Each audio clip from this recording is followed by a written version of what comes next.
Good afternoon. It is pretty cold here in Hot Springs. The next couple of days, I think the highs are in the 20s and lows down in the teens, so that's pretty cold.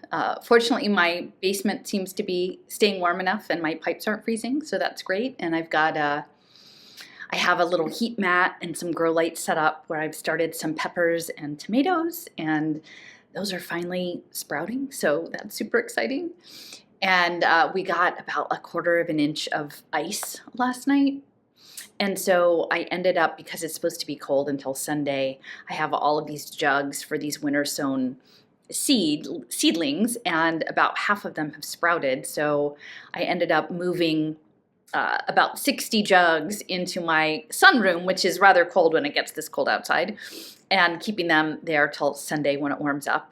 And so I'm all tucked in here, surrounded by various kinds of plants. And it's been a bit since I've talked with you guys. So I've been putting together some like long slide decks and things, and I was just getting overwhelmed with how much there was to say. So I'm probably going to get back to that later, but I figured I would just start with a little bit of an update and some overview of sort of what's been on my mind lately, and then later on I can do a deeper dive into some of the more particulars around this Doge project and this guy I had a bit of a run-in with online, Martin Schmalzried, and a Finclusion guy who does ascension channeling and is very focused on sort of the noosphere Gaia superorganism. I'm not great with winter. I think I'm hopefully in Arkansas here. Once we get through this next week, I'm thinking this spring will be kind of getting closer to coming. And so I've been working on clearing my angers, like self-anger, anger with others, and I've been busy reading and also just kind of hibernating inside. I had a handyman come and finished all my little last projects, and you can see I have some new drapes, so that's much better than the vertical blinds I had before, halfway hanging off. So that makes me feel pretty good. And my friend Sean had recommended this. Well, I think he had mentioned it. I don't know, specifically recommended it, but I was like, oh, that sounds interesting. This book by Benjamin Hoff, The Tao of Pooh, like Winnie the Pooh. And so I ordered this. It came as a box set. There's also the Tao of Piglet. So I think this is not a very new book. When was it published? 82. So yeah, it's been around a while.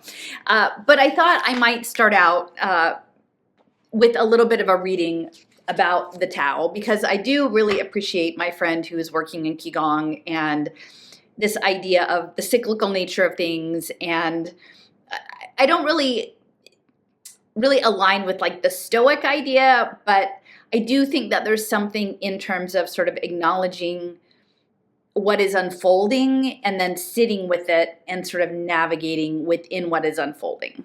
Because for many years I fought against things, and I didn't find that to be the most productive approach for me or others. And so even though it's not exactly my original nature, I'm interested in learning more about Taoism and sort of cyclical energy work. And so I did want to read, this is just a few pages from the Tao of Pooh. This is at the beginning, right after the foreword. And it says, the How of Pooh. You see, Pooh, I said, a lot of people don't seem to know what Taoism is. Yes? Said Pooh, blinking his eyes. So that's what this chapter is for, to explain things a bit. Oh, I see, said Pooh. And the easiest way to do that would be for us to go to China for a moment. What? Said Pooh, his eyes open wide in amazement. Right now? Of course, all we need to do is lean back, relax, and there we are. Oh, I see, said Pooh. So let us imagine that we have walked down a narrow street in a large Chinese city and have found a small shop that sells scrolls, painted in a classic manner. We go inside and ask to be shown something allegorical, something humorous, perhaps, but with some sort of timeless meaning. And the shopkeeper smiles. I have just the thing, he tells us, a copy of the Vinegar Tasters. He leads us to a large table and unrolls the scroll, placing it down for us to examine. Excuse me, I must go attend to something for a moment, he says. and goes into the back of the shop, leaving us alone with the painting. Although we can see that this is a fairly recent version, we know that the original was painted long ago, but just when is uncertain. But by now, the theme of the painting is well known. We see 3 men standing around a vat of vinegar. Each has dipped his finger into the vinegar and has tasted it. The expression on each man's face shows his individual reaction.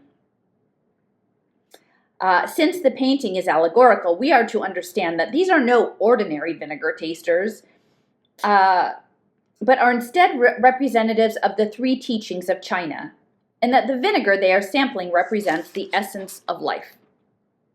The 3 masters are Kung Fu Tse, Confucius, Buddha, and Lao Tse, author of the oldest existing book of Taoism. The first has a sour look on his face. The second wears a bitter expression, but the third man is smiling. To Kung Fu Tse, or I guess in parentheses it says Kung Fu Tzu, so I'm not great at Chinese. Kung Fu Tzu, life seemed rather sour. He believed that the present was out of step with the past and that the government of man on earth was out of harmony with the way of heaven, the government of the universe. And therefore, he emphasized reverence for the ancestors as well as for the ancient rituals and ceremonies in which the emperor, as the son of heaven, acted as an intermediary between limitless heaven and limited earth. And under Confucianism, the use of precisely measured court music, prescribed steps, actions, and phrases all added up to an extremely complex system of rituals, each used for a particular purpose at a particular time.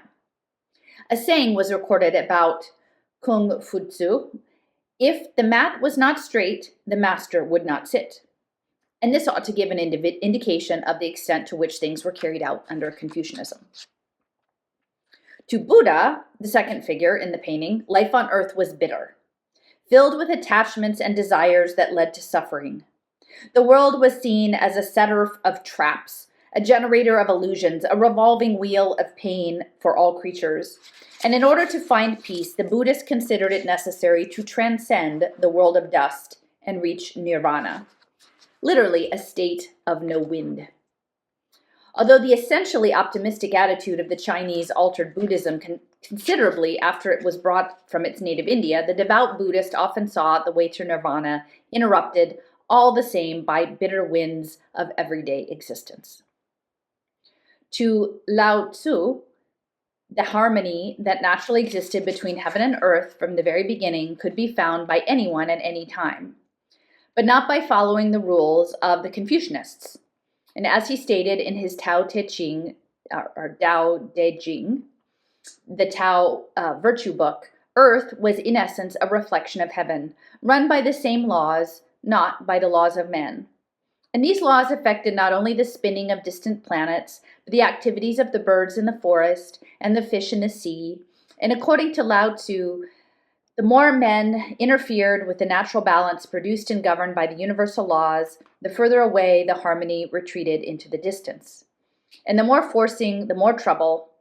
Whether heavy or light or wet or dry or fast or slow, everything had its own nature already within it, which could not be violated without causing difficulties. And when abstract and arbitrary rules were imposed from the outside, struggle was inevitable, and only then did life become sour. To Lao Tzu, the world was not a setter of traps, but a teacher of valuable lessons. Its lessons needed to be learned, just as its laws needed to be followed, and then all would go well. Rather than turn away from the world of dust, Lao Tzu advised others to join the dust of the world. And what he saw operating behind everything in heaven and earth was called Tao, the way. A basic principle of Lao Tzu's teaching was that this way of the universe could not be adequately described in words, and that it would be insulting both to its unlimited power and to the intelligent human mind to attempt to do so. And still, its nature could be understood, and those who cared the most about it and the life from which it was inseparable understood it best. And over the centuries, Lao Tzu's classic teachings were developed and divided into philosophical, monastic, and folk religious forms, and all of these could be included under the general heading of Taoism. But the basic Taoism that we are concerned with here is simply a particular way of appreciating, learning from, and working with whatever happens in everyday life. From the Taoist point of view, the natural result of this harmonious way of living is happiness. And you might say that happy serenity is the most noticeable characteristic of the Taoist personality, and a subtle sense of humor is apparent even in the most profound Taoist writings, such as the 2,500-year-old Tao Te Ching.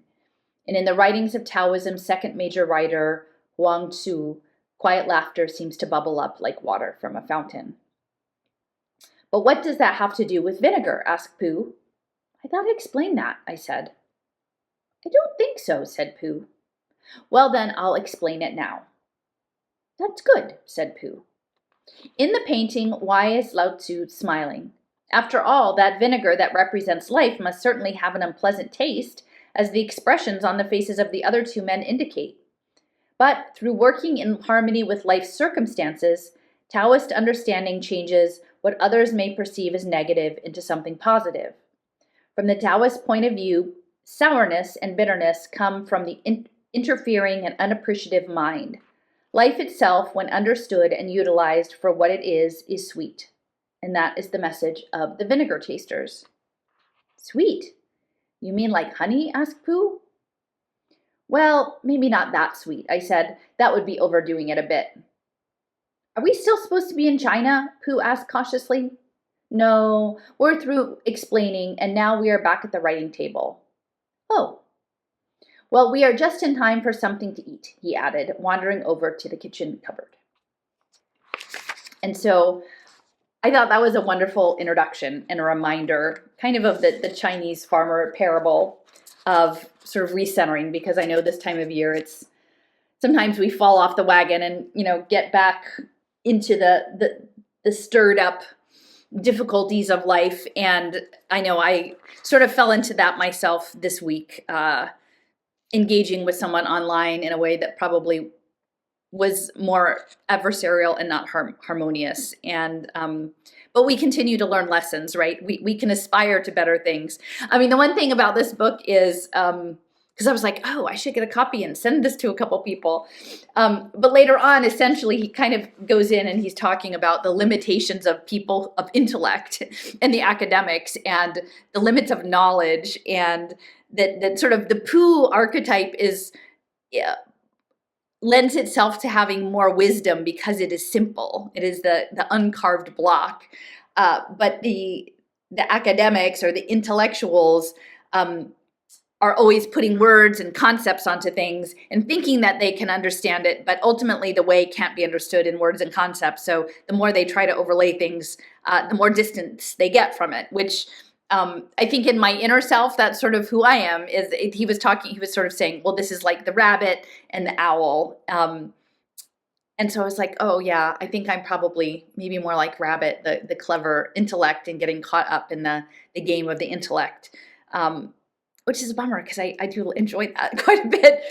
So he's kind of poo-poo on the academic intellect, but and more the simple wonderment and awe and just going with the flow of Pooh. So I thought that was an interesting idea.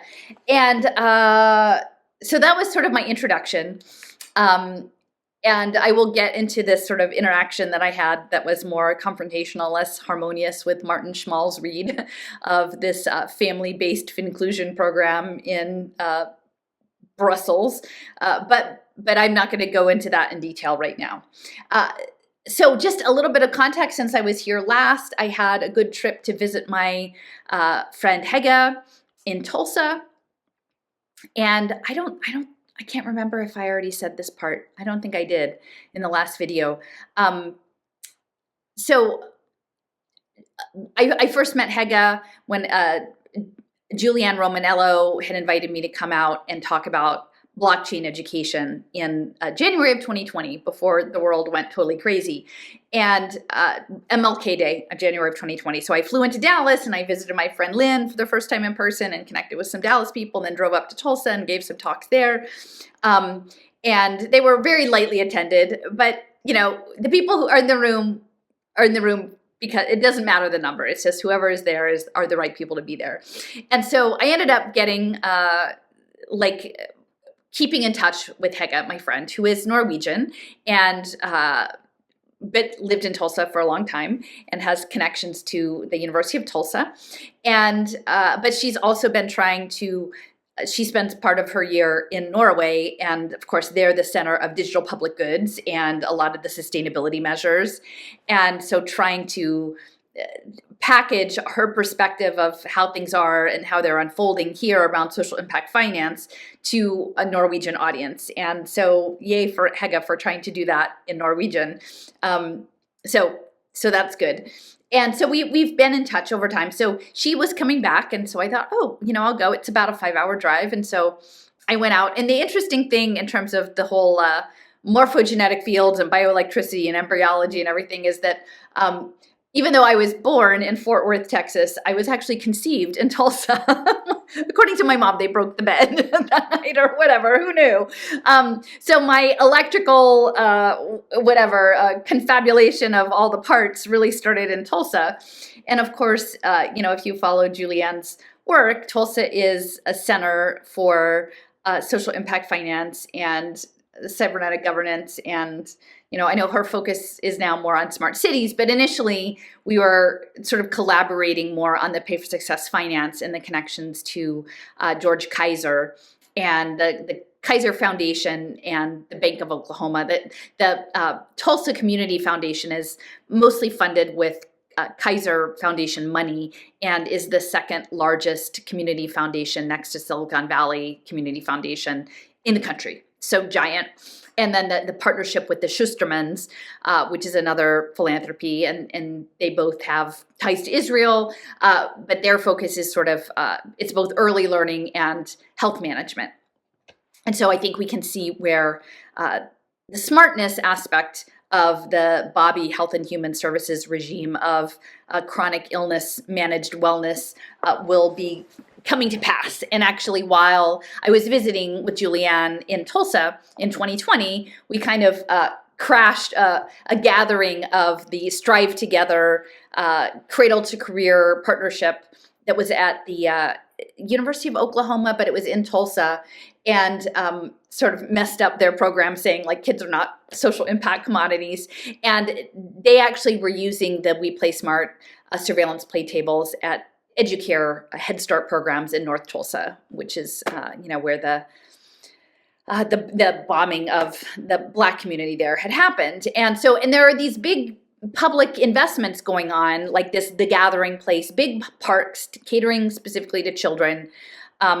And so I think we can kind of imagine where that's going to be going in terms of the cybernetic spatial computing angle, and maybe civic gaming and serious gaming. So anyway, so when I visited Hege, I said, oh, well, we should go visit the University of Tulsa, because that's originally why I'd come, because they were being deconstructed in 2019, and the humanities were all being compressed into one shared program, and they were expanding STEM and cyber security, and there were a lot of plans to partner with Israel and the 8200 unit on cyber defense and doing it through these remote work programs, and then building up sort of a corridor of cybersecurity between the university and downtown Tulsa. And if you stand sort of on the hill, like the library is sort of a bit on a hill and it slopes down, and then you can see the Tulsa skyline. And so we went to their engineering building, which was interestingly, it's not brand new, it's about 10 years old, but it was funded by a guy who was an alumnus of Rice University and was connected to ranching in Fort Worth. And so, it's got all the typical stuff. We picked up the magazine, and the University of Tulsa, I did not realize, actually has very close ties to the NSA. So a lot of intelligence connections, and, all the stuff that you would think, computational biology and gaming and simulation modeling, and, but it's all boring. It's like, my tours of boring office parks and the things that happen in boring suburban office parks that are like setting up world-changing technologies. So we did that. And then we picked up the magazine, and then we walked out, and we were just strolling down, and it's kind of the main walkway, and there were several fraternity buildings, and then it opened up a little bit, and there was the back of the library and the performing arts space. And the performing arts space, I think, had been shuttered during this consolidation of the humanities. And I don't know if it had been open since the big push in 2019. They dialed back some of the initial changes. But on the walkway, again, between performing arts, theater, and the library, Logos, you've got this diagonal sidewalk, and over the sidewalk was this piece of sculpture, and it's shaped like an arcade or like a trellis, but there weren't plants growing up on it. And if you looked at it from the side, it was actually a sine wave. And I encourage people to go and look at josephbantamjoe.com's blog, the work that he's doing around consciousness. He had done one recently about null computing and the idea of the circle, and you cut the circle in half and pivot it, and it creates the sine wave, the sort of the cycle. And so the side was a sine wave, and then in the middle of the sine wave was a tumbler, and then this tumbler was actually like a player piano or a music box tumbler. I mean, it was large. And there was a small steering wheel on the side, and you could turn it, and then the tumbler would move, and it would hit the different keys and play a bit of a song. But it was actually the way it was geared, it could only go really slowly. So it would be like, even if you tried to spin it quickly, it would just be like, blah, blah, blah, blah, blah, blah, blah, blah. Like you couldn't get it to actually make a song that you could hear, like make sense of. It was only individual notes, which I think is interesting in terms of acoustics and how matter is connected to acoustics. And again, our perception in the context of the theater and communication in terms of the library. And it turns out I looked everywhere. There was no title. Usually there's like an artist plaque and a title of the piece. There was nothing. I could find nothing online about it. I could not find no Google images. There are a lot of other sculptures on campus, but not this one. And then I finally found like an alumni magazine or something that it had been done by students in the engineering department. So it wasn't one particular artist, but it was a school project. And I think it played their fight song. So anyway, so that was a very interesting thing with like the acoustics. So the first afternoon I showed up, and then we toured the campus, and we saw this acoustic sine wave music box, which totally fits in again with the cymatics and Joseph's work into sort of quantum consciousness. And then the next day we wanted to go back to Oral Roberts University, which is a small campus that was founded in the early 60s by Oral Roberts, who was a Pentecostal minister. And as of like 2018, it sort of became an epicenter for distance learning, including telepresence robots, because they have a global ministry, and actually Pentecostalism is even way bigger outside the US than in the US. And they had a whole new building devoted to augmented reality education and gaming. And I have mentioned before about the magic mirrors that during the lockdowns, because of all the mental health anxiety, that they put mirrors in the dorms that would be AI and monitor your facial expressions. And then depending on what that data was parsed, like send out a Bible verse. And, this is what I keep saying with all the people who want like Bible-based schooling. And, I'm like, do you want your open education resources to be like tied to Bible verses with AI? Like, is that really the kind of religion that you're promoting, like automated cybernetic religion? Because I don't think most people would be on board for that, but that's kind of how it's going to present. And you might wonder, like, why Oral Roberts? Well, clearly I've mentioned before that spiritualism and ecstatic religion is very central to this conscious processing, the quantum field. And that's why the Templeton Foundation is so interested in spiritual capital. But if you do it at Oral Roberts, and this is my assessment, a lot of the people who were involved in this blockchain education and digital badging had come from the University of Texas system. Now, we know that Texas is very big on blockchain and open education resources, and then mixing that in with the Bible now. And, in the name of patriotism and free markets and school choice. And so they sent the people from Texas over to Tulsa, which is not that far away, essentially Dallas, the Dallas Metroplex and Tulsa are like one big mega region, to pilot these programs because it's kind of in a backwater, right? And a lot of people don't take that seriously. It's a pretty niche market, right? Like Pentecostal evangelical Christianity. And because of the culture wars, it's pretty easy to marginalize something that's in that milieu. If something weird is happening over there, they'll just say, oh, you know those people, we don't pay attention to them because they're just very fringe, right? And so to me, you can install this much larger program and pilot it in a place that it won't attract much attention, or if it does, that it could be by most mainstream culture set aside as just nothing you really need to worry yourself about because it's just nothing that's going to be relevant to anybody else. And then that plus the spiritualist element. So I had already gone with Hege, I guess a year ago, not this past fall, but a year ago when I did my initial tour with Jason of Arkansas, scouting out a place, but I wanted to go back. And so, because when we had been there before, the prayer tower was closed. It was like a school break or something. It was around Thanksgiving. Or fall break, something like that. And the thing that you have to realize about Oral Roberts is that the campus was mostly all built like in the middle 1960s. And it has this very unusual architectural ethic that's kind of like atomic age modernism. And there's a lot of like smoky glass and brass and metal. And in this prayer tower actually looks like a spaceship. So it's not that tall. I think it's maybe 4 stories tall, but the campus buildings itself, they're all, I mean, it's the Southwest, so everything is low rise.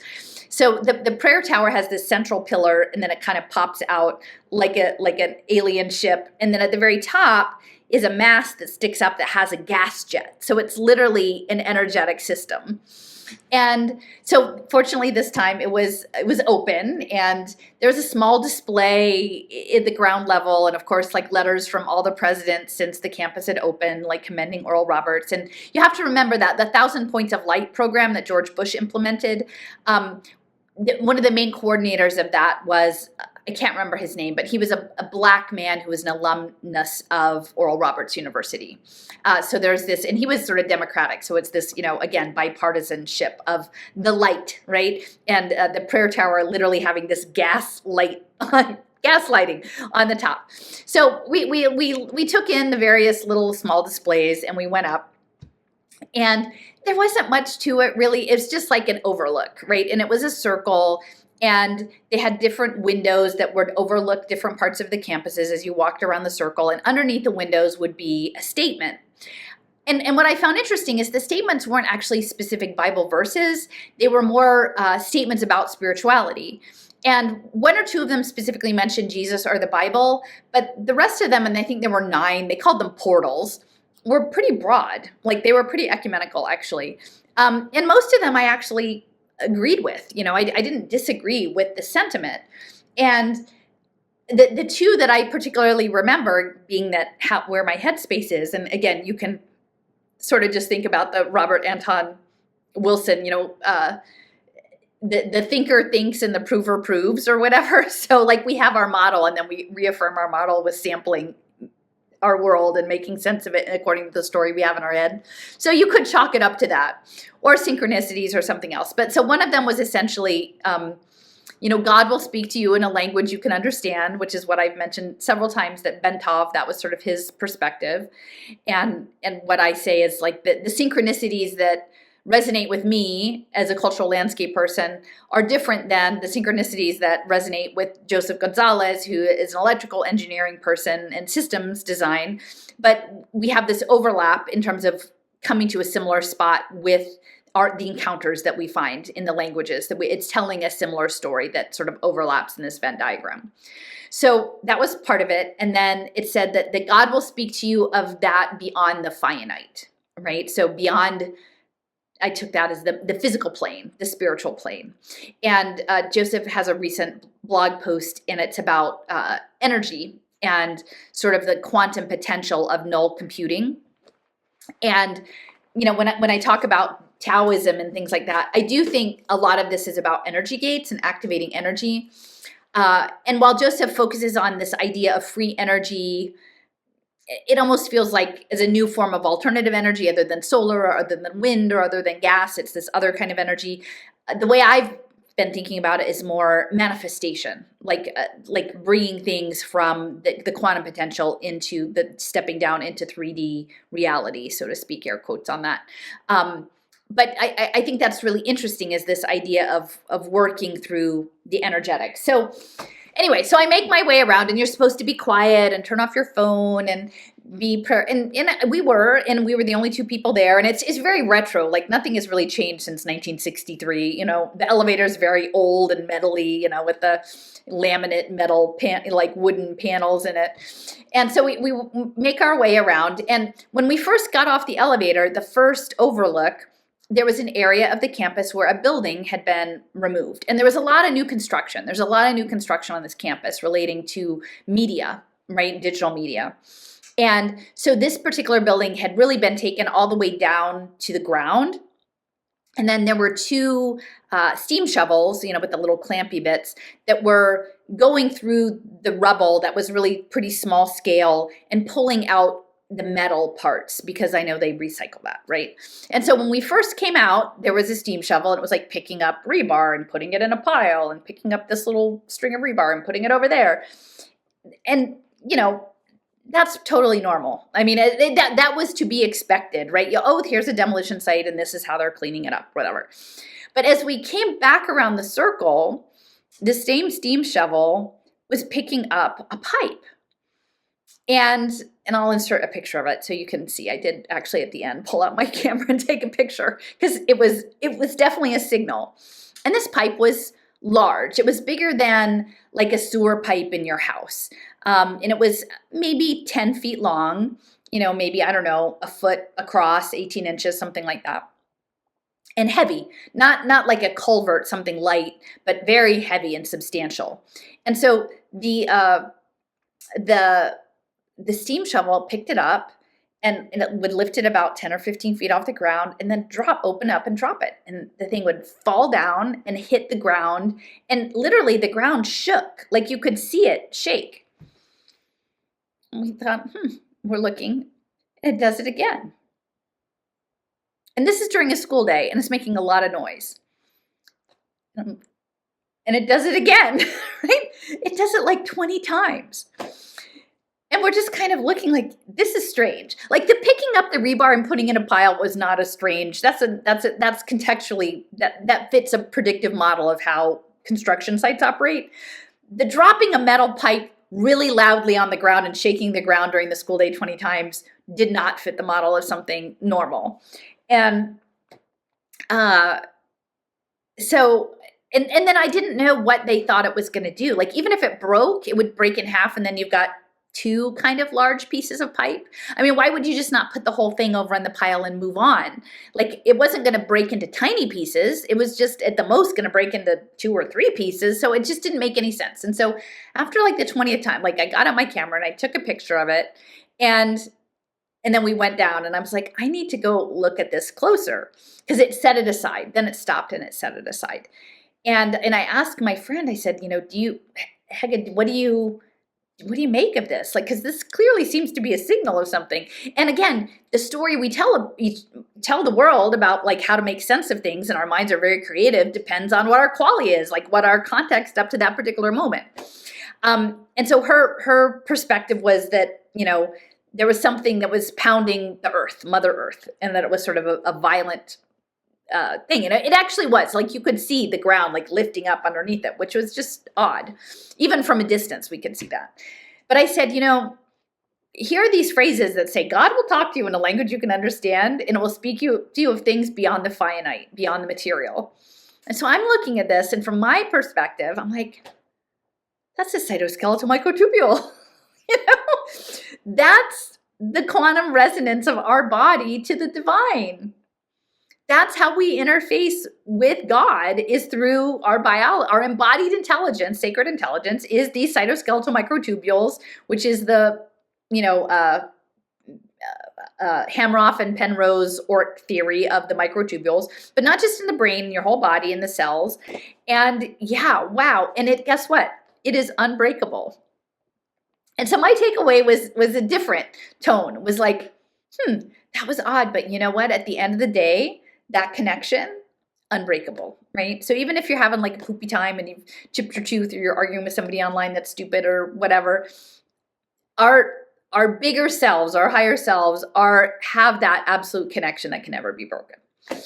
So we leave the tower and I walk over to the construction site. They have like a fence around it. And I'm trying to, get my camera in and take a picture of like it being set aside. And then I notice the same steam shovel has picked up an I-beam, which is proportionally a similar size. It maybe is a little less substantial than the tube, but another big piece of metal. Now you might, again, when we're talking about the pattern, think, okay, if the modus operandi of this construction site is break big metal pieces down into smaller chunks, that it would try to do that with the I-beam, but it didn't. And what it did with the I-beam was, and the people who operate these machines can be very, who are skilled, very delicate with how they work with them. And so most of the area around, because it had those big like rollers, the caterpillar kind of rolling around, that's the base, and then it's got the arm that's moving around, and it picks up the I-beam, and it starts to smush aside these chunks of concrete, which are, I don't know, anywhere from like a foot to 18 inches. Like they're not boulder size, they're like large rock size.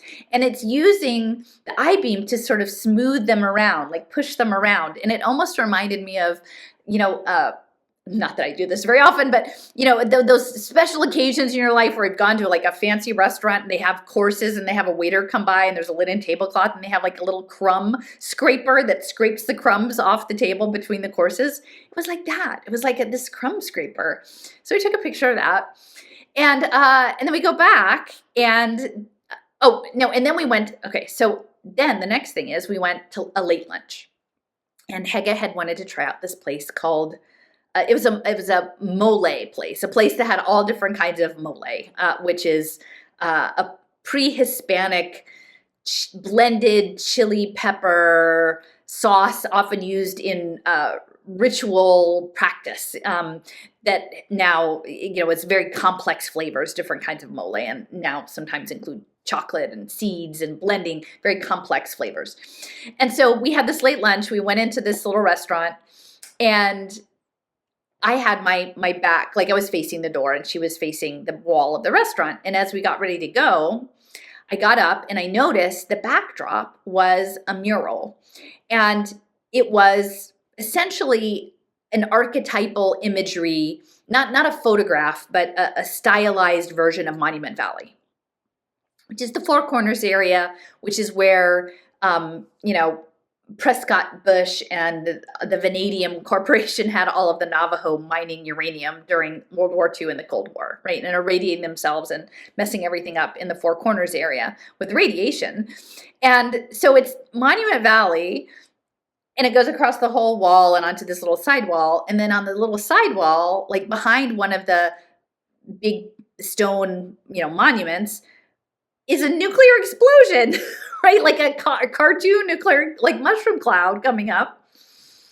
And then I noticed the whole thing in front is like got little bits of white on the image, like either snow or radioactive fallout, right? And then off to one side is, and this was abstracted, but it was supposed to be sort of realistic.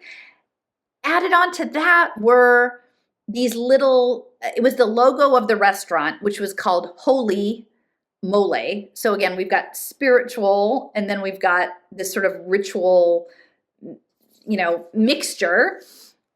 And this would be the area where they're experimenting on the kids with, and the mothers with the conditional cash transfer stuff in Mexico back into the 90s. And they've got this logo of the Holy Moly, which are aliens going to an alien spaceship flying over. And it's just such a weird design parable there. But, as I've talked about before, I think that somehow low-dose radiation is part of this field access, this interdimensional field access, which is why the next-gen nuclear stuff is going to be coming on board, and why, they're going to be developing these thorium reactors that have radioactive isotopes, and you can kind of see where the whole Stargate operation and Oracle and doing precision cancer treatments totally mesh with this idea of this perfect day of your monthly personalized health injection of radioactive isotopes. So you too can be a better oracle into the field. Yeah, so that was sort of our day out, and then I got back, and so Stefferson shared, because her superpower is all like sort of digital media interpretation, and I'll look it up and I'll put an image on it. But she's like, I was just watching this Netflix series, I think, and it was all about the NSA and I think it was Israel, maybe, and cryptography, and it mentions the Chladni plates. And of course, the Chladni plates, I think I talked about them in the documentary Masking Threshold, the monochrome guy who was, hanging out with Ian Grigg in the flower currency.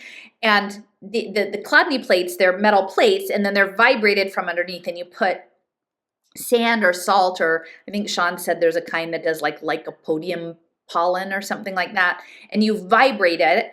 And actually, Joseph has a blog post about the Chladni plates and kinematics.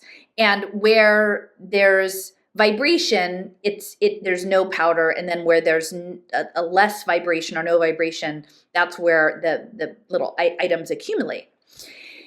And I thought, oh wow, that's kind of interesting, because here we've spent this day dealing with the NSA, dealing with cybersecurity and cryptography. We've seen this strange encrypted acoustic music box sculpture, and then we've been in the prayer tower.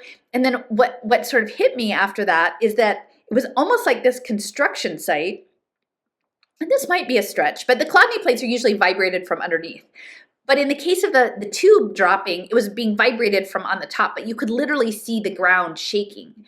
And as with the I-beam, it was scraping across the thing. It was almost like smoothing the rubble, as if the rubble was like a macro version of a Chladni plate, like these patterns, these acoustical patterns of reality.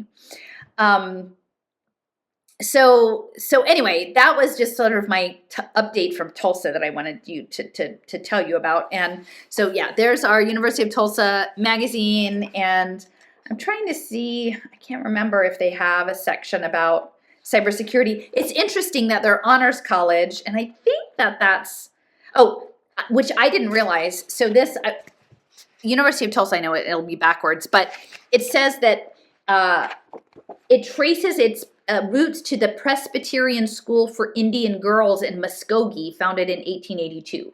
So we're kind of going back to the Indian removal and shamanic aspect, and I hadn't known that. And then the woman who's running their honors program was a program officer for the Templeton Foundation, and again, John Templeton was Presbyterian.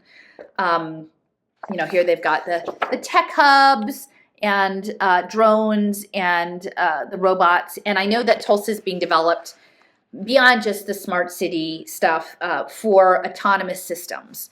And I think the autonomous systems, especially the swarming systems, are really about complexity and emergent collective behavior. And then Hege gave me this magazine before I left, the Tulsa People magazine. This guy, Taylor Hansen, who I guess is some musical personality. But there's a whole story here on him working on food insecurity in Tulsa. And again, this is going to be linked. That's Sustainable Development Goal number 2. I think 1 is poverty, 2 is food. And the food insecurity, of course, they're doing it indoors and with aquaponics and hydroponics. And I do think that there's something about both programming the light of these interior artificial food systems and then possibly programming the water either through chemical means or structuring the water in a certain way. So it's supposed to be these tilapia farms and then the hydroponic vegetables. So this is all for poor people. So poor people can have this fake food that has no real nutritional content, right? And then when you go to pick it up, it's called like Food on the Move. And it's all linked to health and wellness. And again, this is the kind of stuff that Bobby's going to be promoting, right? And I'm sure he's going to say, oh, well, we need to clean up our soil. So actually maybe soil can't be cleaned up, or maybe we're just going to, maybe it's even too much for graphene. We'll just move everything indoors, which is what the Knight Foundation was planning to bring, and the Rockefellers, is moving all of the food inside, because ultimately they're just going to be spraying all over the skies. So how are you even going to have regular food, even though I'm still growing my tomatoes this year. But yeah, so the places these, with food insecurity, food on the move programs, they're essentially dragnets for the social welfare things, targeting moms and kids. So again, it sounds really sweet, but I'm just not buying the sweetness of that. And in here, there was another one, Change Maker, about healthy minds and mental health systems. So, George Kaiser, he's based, he has a footprint in Tulsa for sure, but he also has the connections to Silicon Valley. And this is all going to be the health and wellness space, along with the Schustermans and early childhood education. So there's that. And, okay. And then, let me see what, so I put up a whole playlist of clips from, it was like 4 different things. It was the Department of Government Efficiency press conference with Trump and Musk's young son, X. I broke that into a bunch of clips. There was a related talk with Elon Musk at the World Government Summit at the United Arab Emirates. And so I did some clips from that. And then also at that same summit, which I thought was interesting, is that Tucker Carlson, now Musk was remote, but in person in the UAE was Tucker Carlson and Ray Dalio, who was the head of Bridgewater Associates, the world's largest hedge fund, and formerly managed the UN pension fund.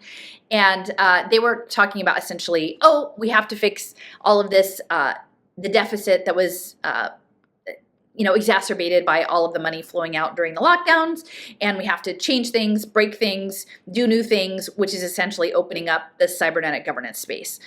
And then the last piece, and then the RFK Jr. swearing in, which essentially it just reinforces everything that I've said. But it does definitely have this strange, to me at least, Christian overlay, which I think is the muscular Christianity, the wellness, the Catholic, the Vatican clearly is all involved in the health and wellness space with their hospital systems and the impact finance stuff. But essentially, Bobby's like, I prayed for 20 years to solve chronic childhood illness, and which is such a bunch of BS because he didn't really join. Children's Health Defense used to be called the Mercury Project, and he didn't step in until a number of years after that organization started. So I don't think he's even been involved with it for more than 10 years. So I don't really think he's waking up every day praying to solve children's chronic health issues. But he calls Trump a hero, a revolutionary, the man on the white horse, which I think is interesting both because it has references to Revelations and the harsh judgment and governance system, right? But the white horse in Greek mythology is also Pegasus, which has all the connections to Dallas and the blockchain government in Dallas. And of course, doesn't he publish with Pegasus Press or something like that, his books, or with the Pegasus, there's a Pegasus connection there. But at the end, essentially, he, says, somebody asks him about, the V stuff, and he's like, I've just totally misunderstood. I just want good science. I want, no harm and informed consent and efficacy and all of these things. Everybody agrees with that, right? And so and they do mention also the higher rates in cancer and childhood cancers. And so again, that goes back to Stargate and Oracle and their personalized cancer vaccines. And so I think that the cancer aspect, on the one hand, is about medical interventions, but on the other hand, the idea of cancer, if you follow Levin's assessment, is about what happens when a cell is subsumed within a program of a larger organism, and then it loses access to its other capacities, right? Like you're now a kidney cell and you forget all the other stuff you could have done and you just stay a kidney cell, because if you forget that and you go rogue and do your own thing, you become a tumor, and then that's a problem to the whole. And so, but I think there is some interesting novelty in things that wake up and do start to become other things. And so I think there's a whole study, when you think of like micro scale and macro scale, of looking at cancer as an emergent complex system within a superorganism, like a cosmic body, and then figuring out what those possibilities are in terms of interfacing with the quantum field. And I don't think it's surprising that it's called Oracle. Like I think our bodies are supposed to be networked as oracles in these larger biohybrid computers. So I don't think I'm going to go into every single one of these clips, because by this point, you guys should kind of have a sense of what my take would be on it. And again, as the thinker thinks, the prover proves. So other people will have different takes on it. But for me, the Department of Government Efficiency it's a way of rolling out what works data-driven government, which has been in the hopper. I've been studying it since 2017, 2018. It's pay for success. It's digital identity. It's the UN SDGs. It's Michael Bloomberg's big data. It's all embedded in public health and the environment so that we can get that integrated data sets in the computational gaming system. But if you give it a certain name and you make the theater such that some of the people who are talking about it seem ridiculous, then people discount it and they don't take it seriously. Or they write it off as just part of the game, and they don't understand the larger context. And I think this is all on purpose, right? And I think most people will still refuse to engage in larger context, which is about second and third order cybernetics and serious gaming and emergent complexity and engagement with the quantum field at a global level. But there's every indication that's happening. And, it's really interesting to me because both, my story is grounded in Philadelphia, and it's grounded in connection with the University of Pennsylvania, where I got a graduate degree in historic preservation. And, my ex-husband's salary was predicated on that. Like I'm going to, try to swing, managing my resources, which are part of his, my chunk of his retirement fund that was matching funds from Penn. So I'm energetically very entangled with the University of Pennsylvania. And Trump went to Wharton, which is Penn's business school, and Musk went to Penn's engineering school. And many of Trump's children also attended Penn. And so there's this vast overlap with Penn that, I never would have understood. It took me a long time when I was looking at the privatization of public education. I was like, I think that the Penn Graduate School of Education is really just a shill for Wharton. I think they're just creating business opportunities for investment for the business school, right?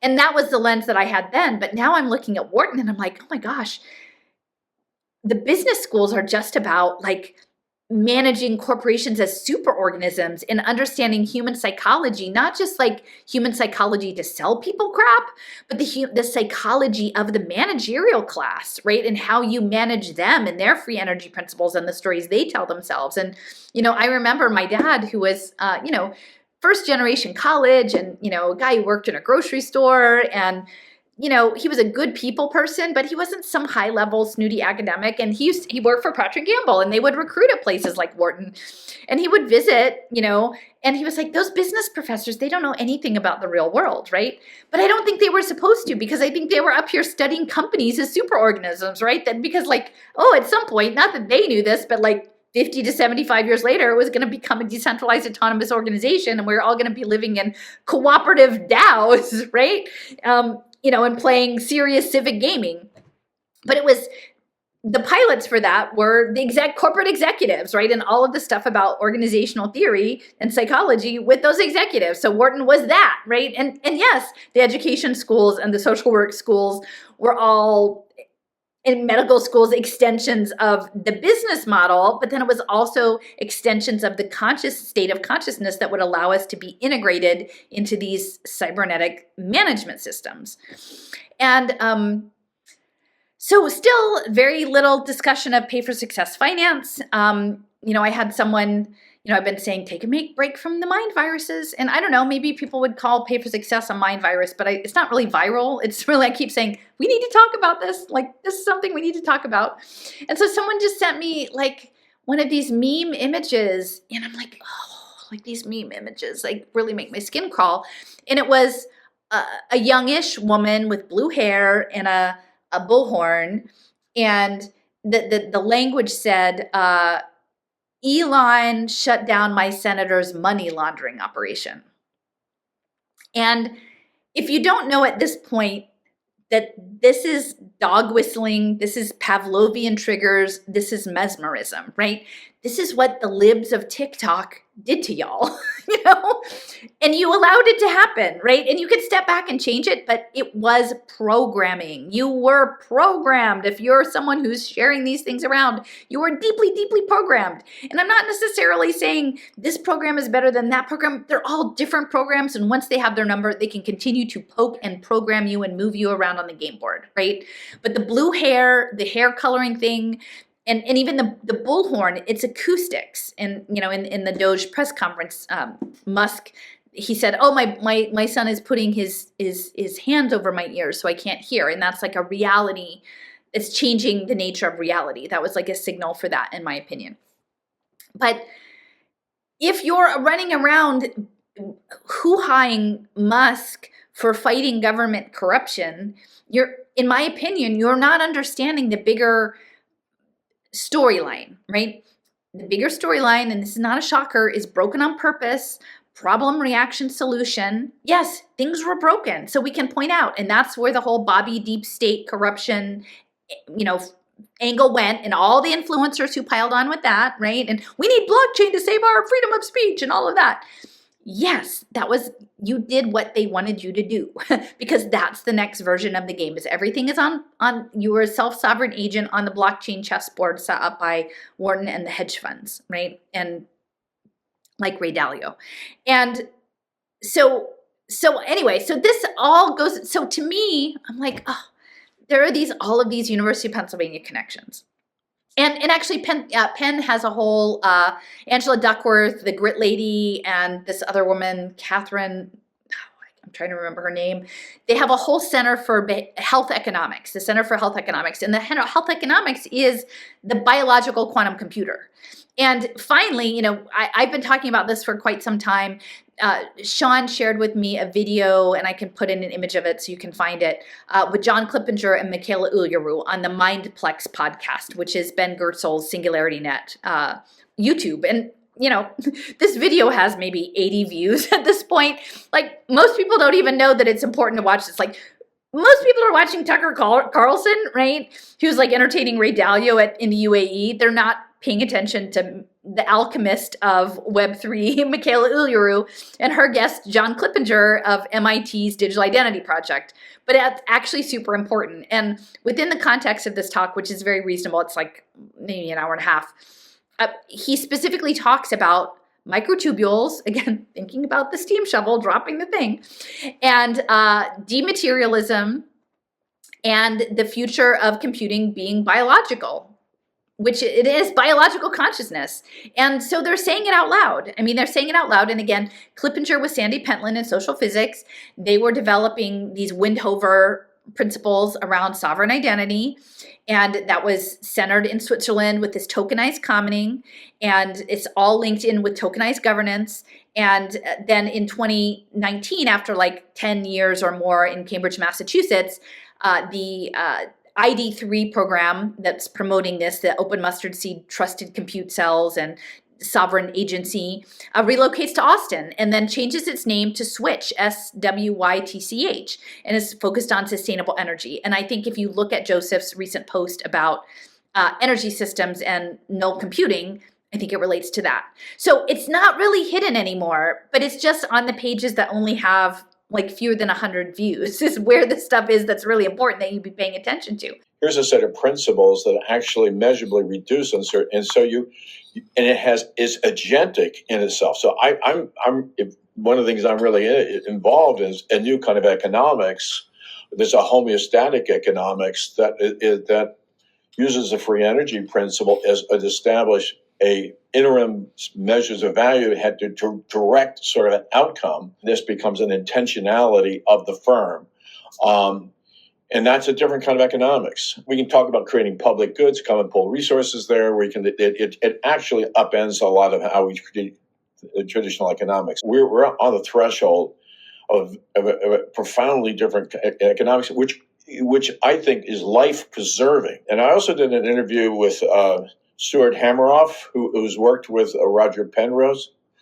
And I have to say, I'm very sympathetic to that point of view that, and he has this little diagram of a yin and the yang of sort of classical space, space-time, interacting with quantum, multidimensional Hilbert spaces, and that what consciousness is in life, is the interaction between the two.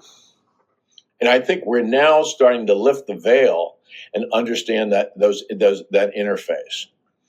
And that to me is quite exciting. And so when he claims that, and it wasn't just him, there's some more recent experiments, but what they're actually doing is seeing in microtubules, they're seeing a structure, a crystalline structure, what they even call it a time crystal, of how you're able to maintain super resonance or radiance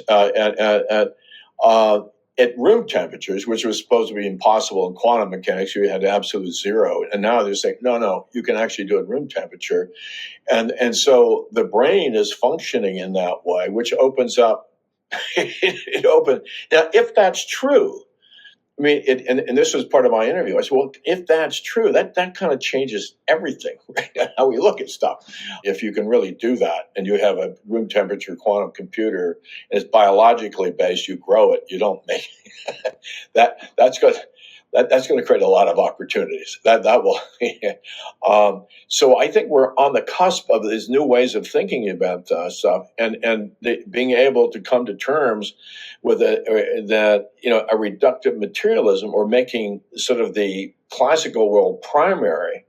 Is that's just not true. It's, I mean, and there, there's a significant physicists, and I think you cited some of them, but there's Federico Fagan, and there John Wheeler. There's all these other, and these are people with huge credentials and contributions, basically saying the same thing in different ways. And that's why Texas, I think Ilya Prigonine, it's Ilya and something Italian, Prigogine, I think Ilya Prigogine, complex systems theorist in Austin. I have to do a whole nother thing in Austin. And anyway, I've been going back and forth with Emily about some of the Austin stuff. This is on purpose. The Texas stuff, the Texas blockchain biohacking wellness society, playful augmented cities, not just Austin, but also Houston and Dallas. Texas is just ground zero for all of the stuff that's coming. So I did want to mention, I know this will be backwards. So anyway, this is a book I finished called The Woman of the Wilderness. And I know it looks kind of cheesy. Inside the Mystery of America's First Mystics by Jonathan D. Scott. And as you probably know, if you've been paying attention, this is from 2005. I am really fascinated with the Kelpius monks, which was a millenarian group of mystics who came to Philadelphia, Germantown actually, in the 1690s to wait out the end of the world in the wilderness. And they they were alchemists of the soul, and they did choral singing, and they did astronomy and astrology. They did all kinds of things. They did a lot of astrological things in Philadelphia. And they had a school. They supposedly got along with the indigenous community. And they had this artifact called the Orologium of Achaz, which was like a sundial only with a basin of water. And it could turn time backwards. It was based on a Bible verse. And they were also influenced by Jakob Burma, or sometimes they're known as the Behemists. Burma is Boehme, or Behemists, Behemist. And very big influence on the Pietists, which were essentially the Protestants who were going against the Lutherans, who were like, not doing Catholic, not doing Lutheran. I want to have my own direct connection to God, and I'm doing it my own way, in my own personal way. And so that Pietist movement, which also overlapped with the Moravians later, was part of it. But Jakob Burma was a cobbler, and he saw, a beam of light, and he had this vision of essentially like monism, like we're all sort of divinely connected. And he did these amazing drawings around the heart and the heart field, and that the light and dark energy, which is the yin and yang. And so he was based in the Netherlands, and the Quakers went over to the Netherlands for a while. So there was this cross-pollination between the Pietists and the Quakers, and the Yaku Burma and the heart-based stuff. And again, even thinking about Tulsa, the Schustermans, even here in Little Rock, there's a lot about heart entrainment, right? And getting to the heart of things. And I think that my inclination is in working with this null compute space or this quantum potential space is that it has to come from, they keep talking about a place of care.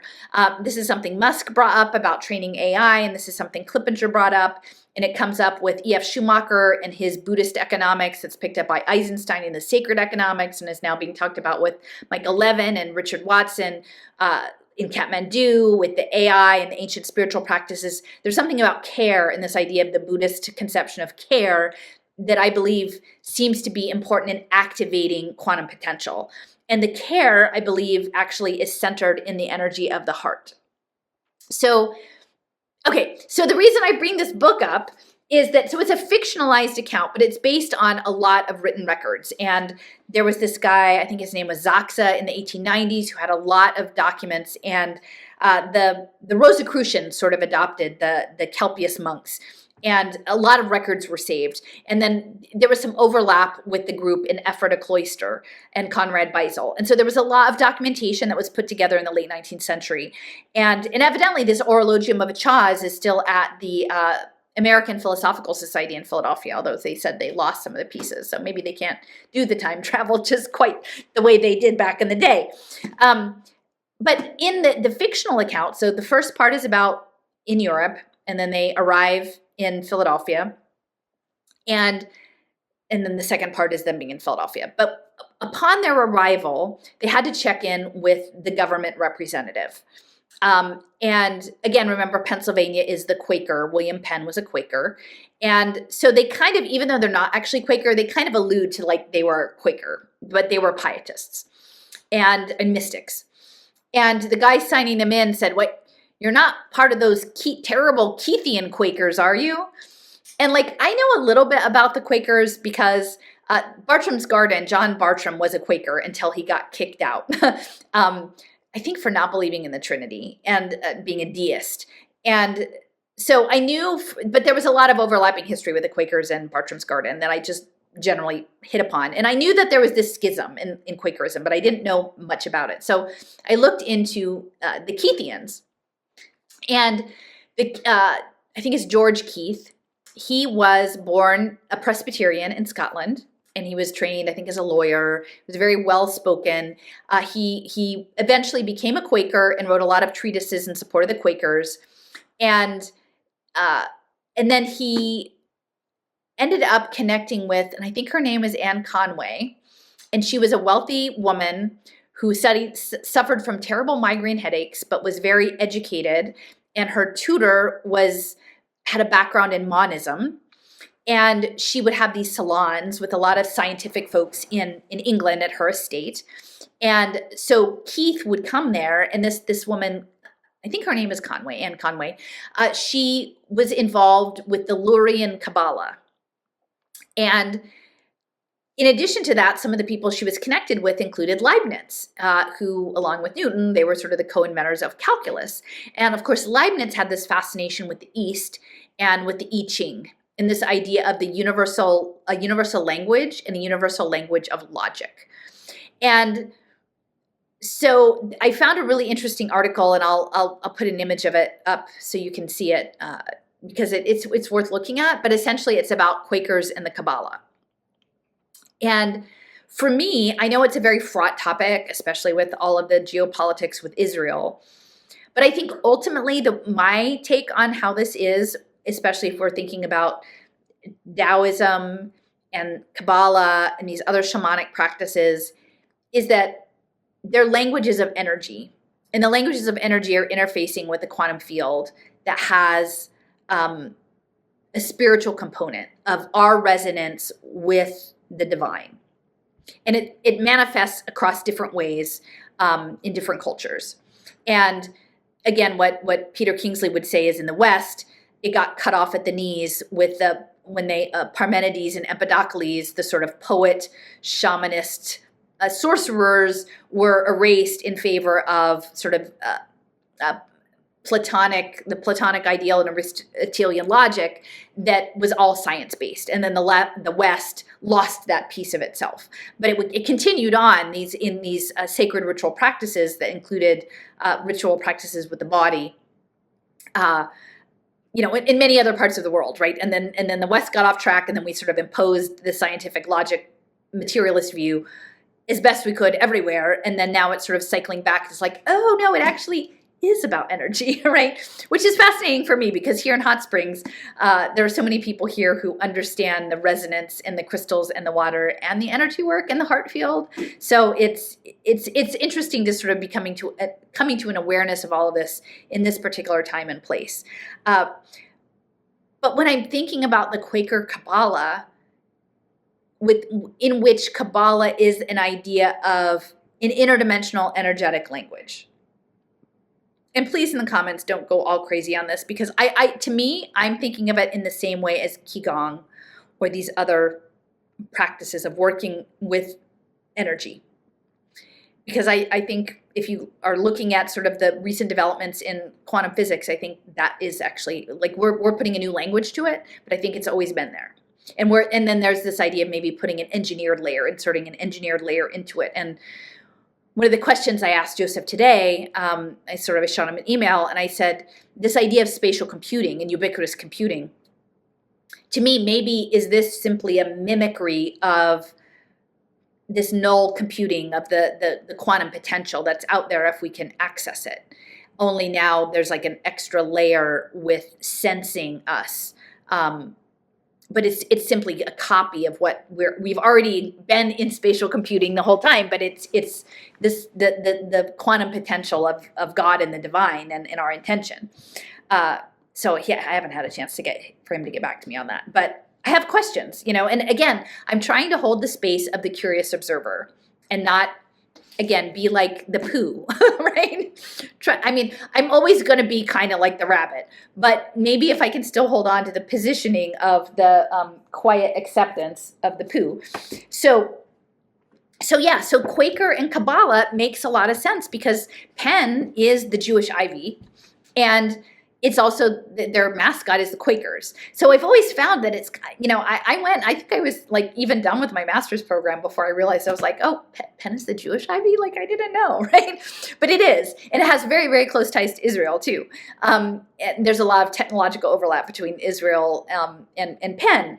And then we have this wonderful book, Quakernomics, about an ethical capitalism, which I think is going to be linked to an economy of care that is tokenized governance systems in which tokens both represent votes and money, and these new forms of energy exchange. And so in that way, like, Wharton makes so much sense. It makes so much more sense that we've got Kevin Wereback, the Wharton professor, who's promoting gamification and blockchain within Wharton Business School, because it is going back to the Parmenides and Empedocles aspect of working with energetic potentials in larger dimensional space than we're used to regular people who are really grounded in materialism working in. And this was part of my challenge in speaking with this guy, Martin, who is the Finclusion guy, is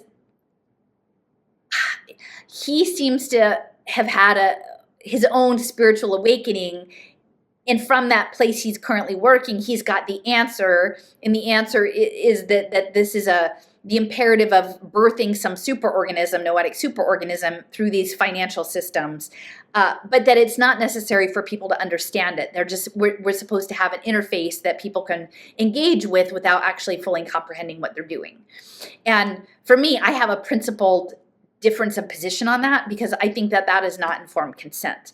And I don't think that, I do believe that God is a benevolent God, and that that's trickery, actually. And if that is the process, and I do question the whole like evolutionary imperative. I've said that before with the whole ascension thing and the whole apocalypse thing and the whole evolutionary enforcement thing, because I don't think time is what we think it is. And I don't believe, like even the Ray Dalio, we got to do the thing in 3 years. We got to kill the deficit in 3 years. I think that they use time as a weapon. So I have a principal difference of opinion with Martin on this, even though I think I did not, I probably was a little bit overly grumpy with him on his YouTube channel.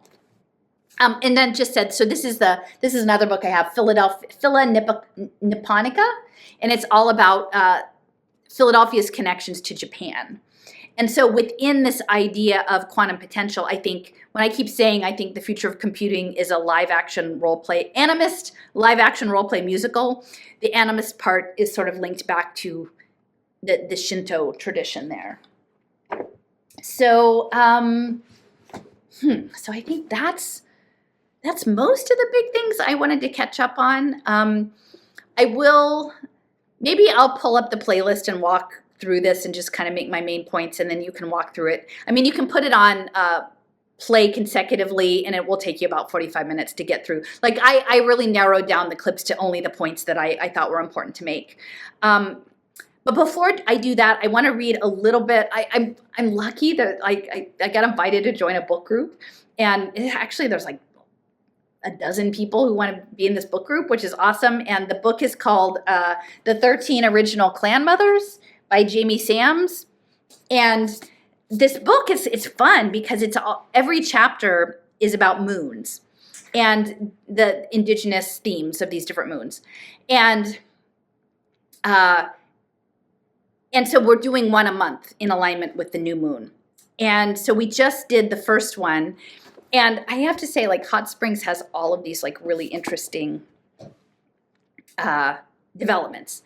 And so because we have so many people, and these houses are pretty modest, I've just got, like, this little 2-bedroom house. So hosting 11 people in a living room is challenging. And so one of the women, she's actually an artist who originally from New York, and she has a little bungalow, but adjacent is a very cool building called the Crystal Cave. And on the far side of town is this area that has, it's like there's Bathhouse Row, and then there's a little ridge, and there's a road that goes through, and then there's this place called Whittington Park. And around it are a lot of these little bungalows. And there were some tourist places, and mostly the 30s through the 50s. And I think a few of them still survive. Like there's an alligator farm over there or something like that, and like a tiny town railroad village. But Crystal Cave was one of them. And I was curious. I was like, oh, I wonder if there's something online. And of course, I find a PDF of a walking tour of Whittington Park. And it talks about the Crystal Cave. And then it also talks about something that was across the way that's no longer there called the IQ Zoo. I'm like, the IQ Zoo, that's interesting. And so I'm looking at it, and essentially this couple set up like a petting zoo, animal training business, and they were in the PhD program of B.F. Skinner. And in like the 30s or 40s, I guess, in Minneapolis. I've forgotten he was in Minneapolis. And at the time, B.F. Skinner was working on this thing called the Pigeon Project, which my friend Emily, who used to have a blog about education in Maine, had written about. And this Pigeon Project, which I think eventually, like, the government wouldn't fund it, but the funding was ultimately provided by General Mills, which is crazy. And they were doing the work at the top of a grain elevator in downtown Minneapolis, provided by General Mills. So it really makes you think about the Cheerio and the sort of the whole tourist thing very differently. Like next time you go to the grocery aisle and you see the Cheerios, think about the Pigeon Project. So yeah, General Mills sponsored this research by B.F. Skinner. And the idea was like these pigeons would be put sort of in like a straitjacket and attached to a missile. And then there would be a screen with like a guidance, like an X. And then they were supposed to peck in a certain order to keep the missile on track. And I guess ultimately it wasn't used, but theoretically it could have worked. So this couple was part of the Pigeon Project, right, in Minneapolis. And they're like, we don't think we need a PhD. We're gonna run our own animal business. So they come and like relocate to Hot Springs, and they start this animal consulting business. And then throughout the 50s and 60s, there were a lot of ads where they would have trained animals. So they would do the training, and then this is the rise of like the water parks, like the Sea Worlds, and so they would train those animals, like the seals and the whales and different things. And then they had this petting zoo and hot springs. And then eventually the husband died because they were a team. They were both in the program. The husband died, and she remarried a guy who was the head of marine mammal training for the Navy. And this was in the 60s. So this would have been at the time that John Lilly was doing his dolphin, like telepathic dolphin research. And yeah, like who knew, Hot Springs has all of these really interesting little quirky stories here. So I feel really blessed to be in a place with so much to learn. So I am going to read a couple pages out of this 13 Original Clan Mothers by Jamie Sims. And a lot of the women in this group had already read this book a while ago. It was copyright 1993. So I think they did like the book group 20 years ago, and now they're doing it over again. And this one is talking about essentially the first moon is talks with relations, and it's about us being relatives with the natural world. And it's interesting because part of it is about like engaging with the snowflake, and there's snowy ice outside, and how to be respectful of like learning the different ways of these different beings on the planet, and learning to come from a spiritual place to be embodied in the earth, and the challenges and the opportunities of being embodied in a place, and then in being in a relationship with things in a place. And so the reason I want to talk about this is there's a section about, as part of the process of holding memory, she goes into a cave and sort of reflects on different aspects of her beingness and her different life lessons. And I want to bring this up because a big part of the Doge conference, which again, clearly is Pay for Success Finance. Maybe if I got off track, the person who sent the meme with the blue-haired lady yelling about like Elon Musk stopping money laundering is missing the whole part that this is about Pay for Success Finance and cybernetic governance. And if you listen to this presentation with John Clippinger and Michaela Uluru, you will start to see that this is connected to this idea that the narrative shift of governance and democracy into radical participation. The radical participation will involve sensor networks, AI agents, choice architectures, teaming, and civic gaming in interactive spaces. And this is what the Knight Foundation is working on. Interesting, Knight, with Niantic and In-Q-Tel in the Augmented Playful Cities program, is this idea of serious gaming. And again, this is Dennis Meadows, who was the husband of Donatella Meadows, who wrote the Limits to Growth book with Club of Rome and MIT. And then Dennis was doing the serious gaming. So the gaming is going to be coming out, and it's going to be part of this complex emergence. And then, let's see, Steffers had sent something earlier this morning about conscious artifacts, and this guy, Gerald Edelman, I think, and he was working in immune system development and then later on neurobiology. But when I looked up Edelman's background, it talked about his work in topobiology. And the idea of topobiology was cell adhesion and how cells hold together to make complex architectures. And so I think that these digital currencies, as well as the telecommunications frequency infrastructure that holds it all together, will be part of remaking us as people. Like, us as people will be the equivalent of cells, and these differential adhesions will be part of a dynamically organized tissue, emergent tissue system, right? And this is what this guy Martin is thinking is really wonderful to be birthed. Between you and me, he has this really big womb fixation about wombs and placentas, and to me it just feels, and I'm not trying to be stereotypical, but like a little bit of womb envy. Like there's somebody who wants to be a creator, and this creation is not coming from biological womb space, but which is connected to the quantum divine space, but is happening through an engineered digital wallet space, which is a very different kind of thing.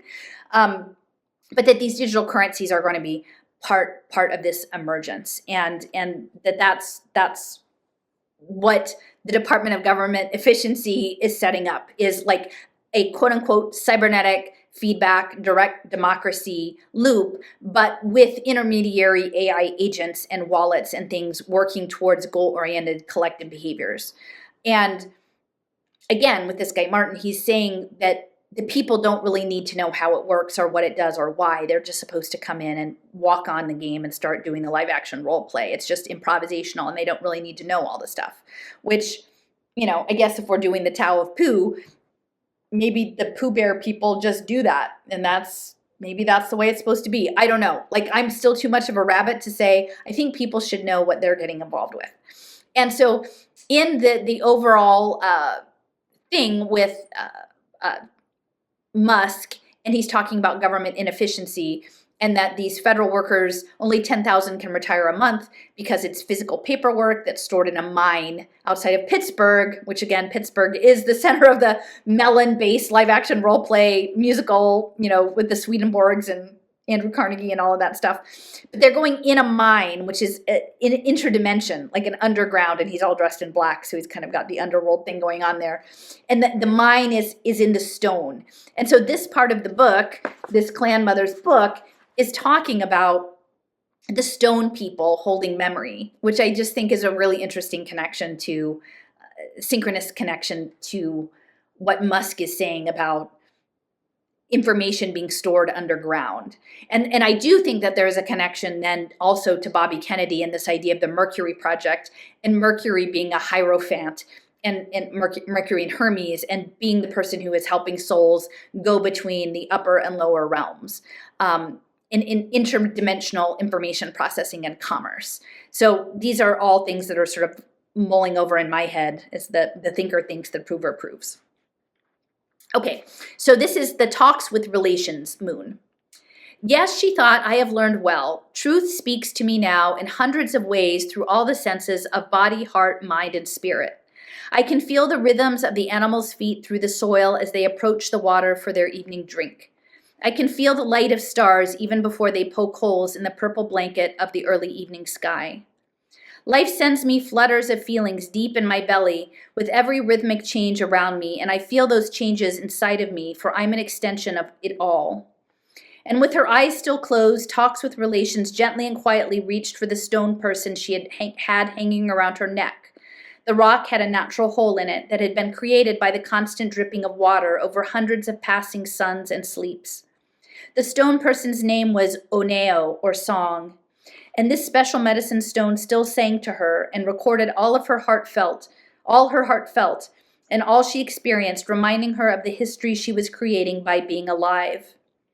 The natural hole in Oneo's body was a sign that the rock was a protection stone, and because the hole was created by water, the stone helped talks with relations stay in touch with her feelings and to be aware if danger was present.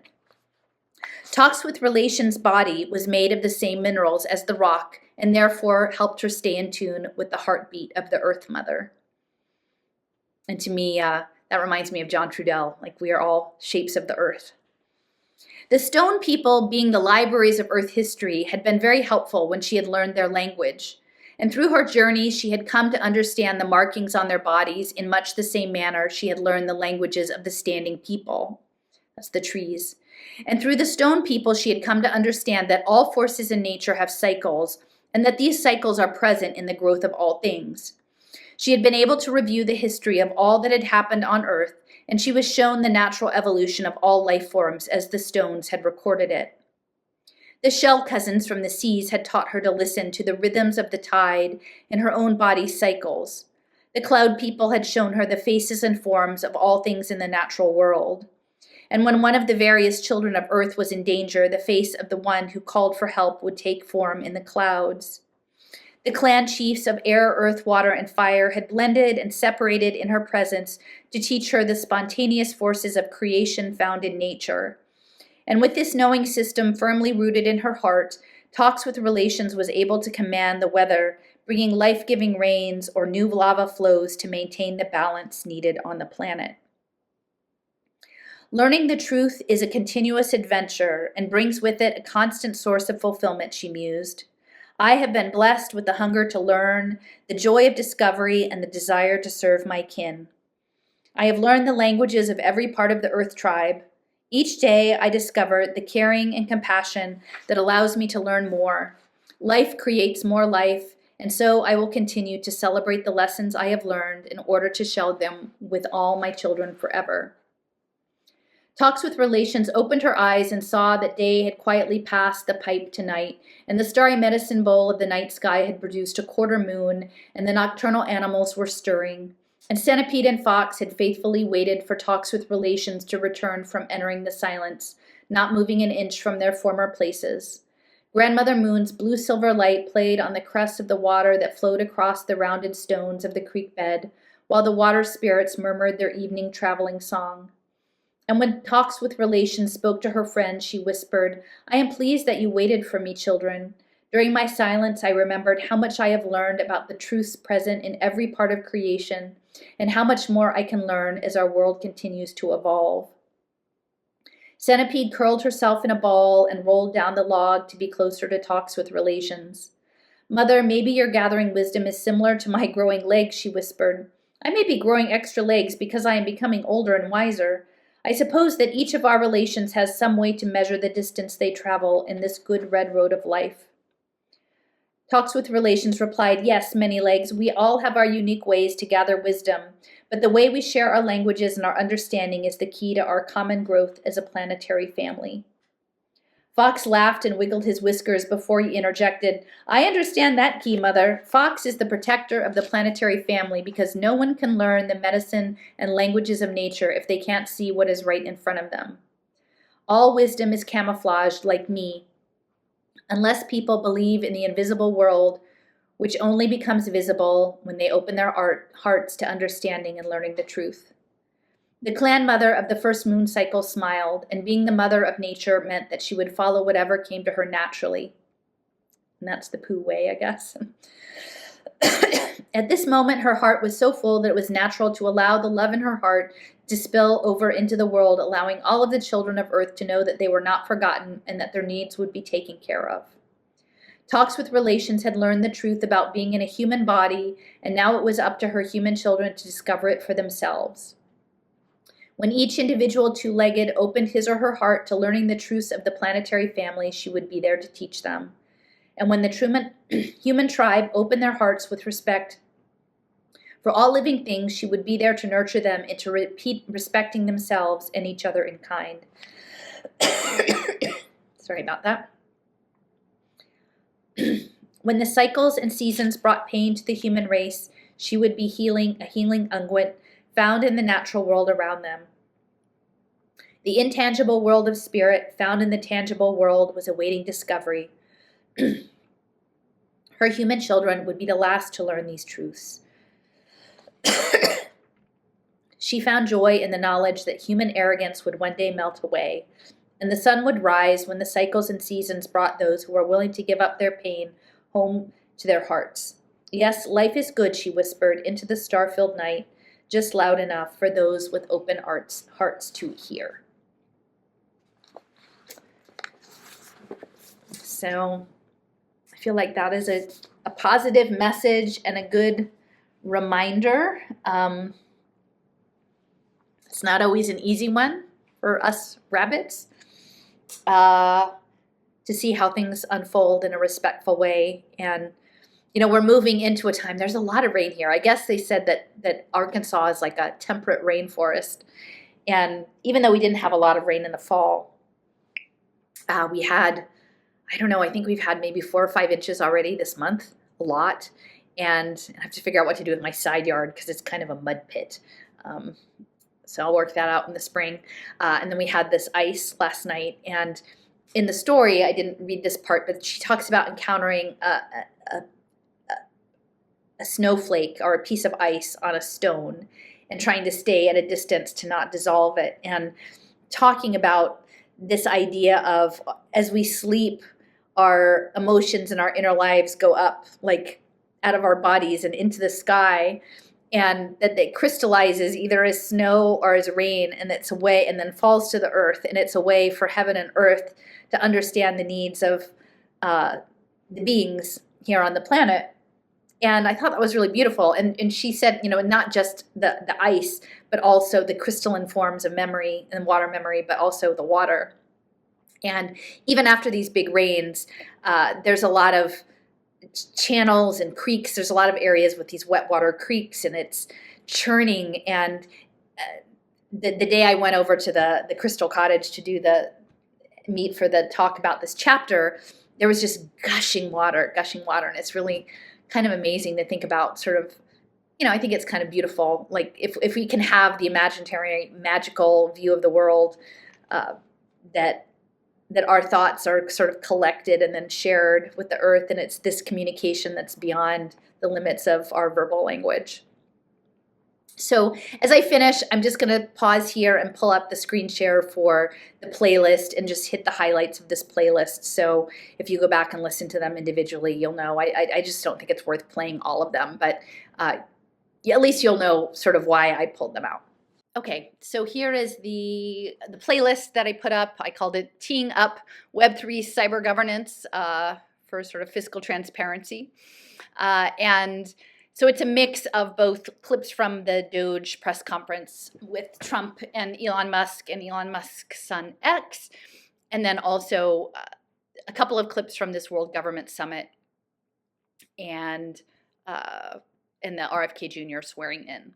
So the first one is the RFK Jr. swearing in. When I get around to sort of doing this Oval Office debrief, I think it's important to consider that the Mellon family, Timothy Mellon, was one of the major donors to both Trump and RFK Jr.'s campaign. That's the Mellon family, and they were working with, historically, they've been close with the Kennedys, the Mellons. They have the ties to Pittsburgh, but also Paul Mellon had an estate in Upperville, Virginia, which the Kennedy family, RFK Jr.'s estate, was in McLean, which is about an hour away, closer to the Beltway. But Paul Mellon, Timothy Mellon's father, Timothy Mellon being the big donor, Paul Mellon essentially spent much of his life fulfilling his father's goal to build the National Gallery of Art. And his first wife, Mary Conover Mellon, got him involved with Jung. She had, I think, asthma, and she was trying to work through her asthma issues, thinking it was psychosomatic. Ultimately, she died of it, I think. But she and Paul Mellon and Mary Conover Mellon set up the Bollingen Foundation that was publishing a lot of Jung's works on archetypes and other esoteric books through the Bollingen Foundation. And I think it folded in maybe the 60s, but for quite a number of years, it was like a university press without a university. And then later, Paul married a woman by the name of Bunny Mellon, and Bunny Mellon was a very, very close friend and associate of Jackie Kennedy. And the two women were very close, so that was a connection with the Kennedy family to the Mellon family. So it goes way back.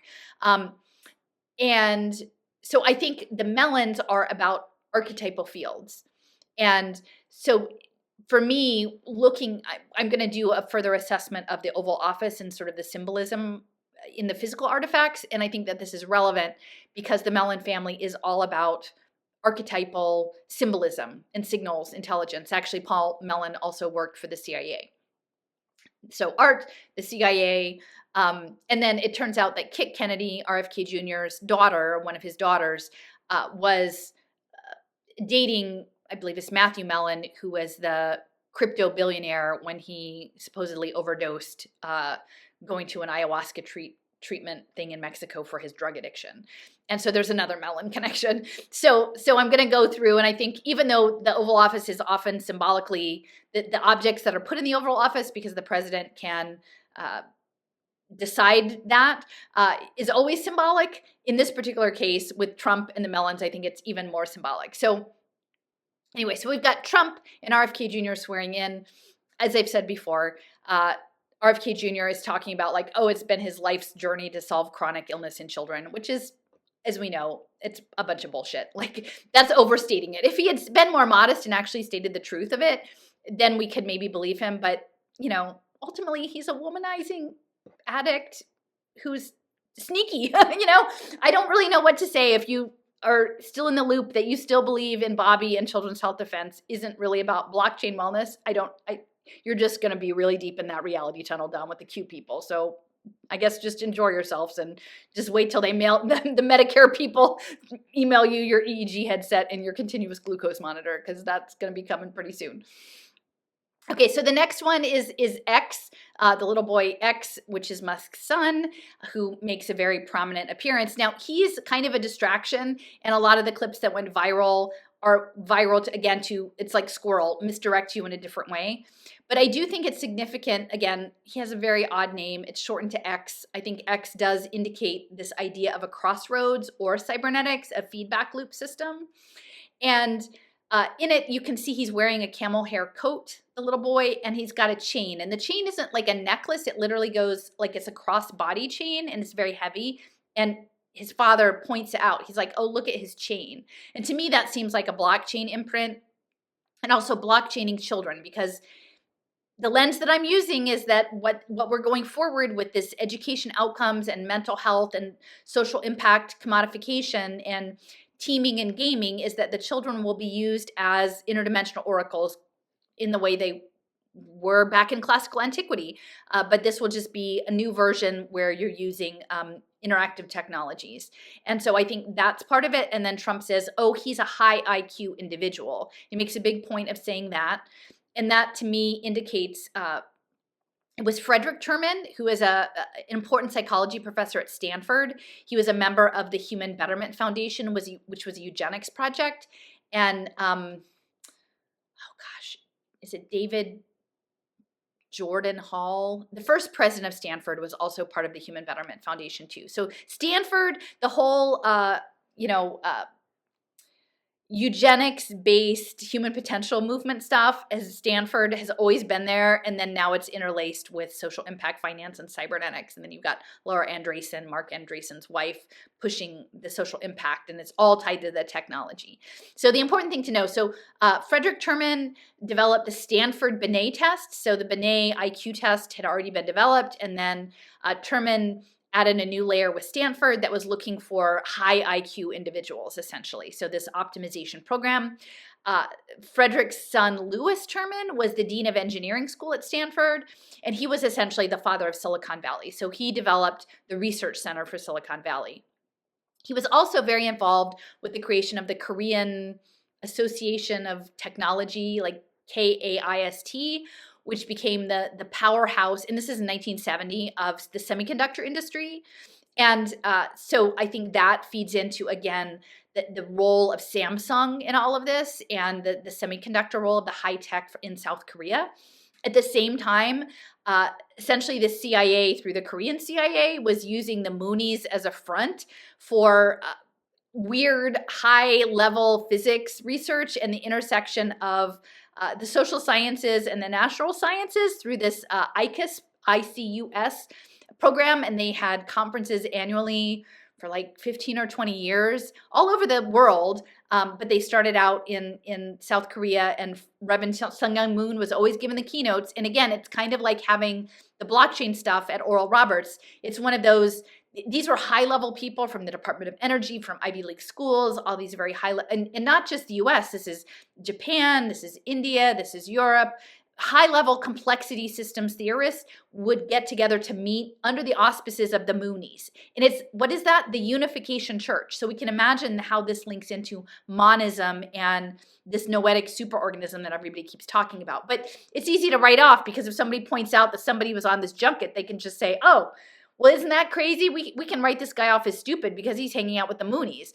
Although if you look at it, it's like all of these New Yorkers, like with Reverend Sung-Young Moon in the front of it. So who's to say? But these ICUS conferences are really important, and they were also happening in the 70s. So this is kind of the backdrop of Korea and Terman and the IQ project and the human betterment eugenics and how it relates to the human potential movement and Stanford, and then by the larger ripples into UC Berkeley and Esalen and all the consciousness stuff, and eventually conscious capitalism, right? So I think that's an important part of what Trump is saying when he's like, he's a high IQ individual.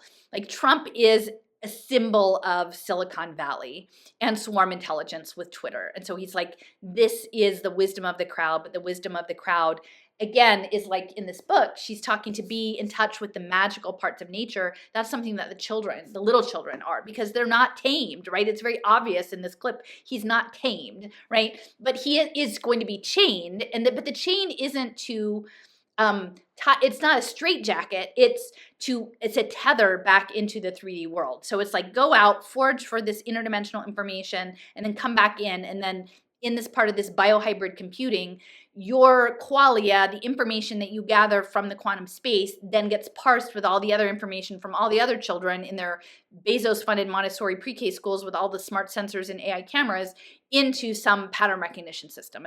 And that's my take.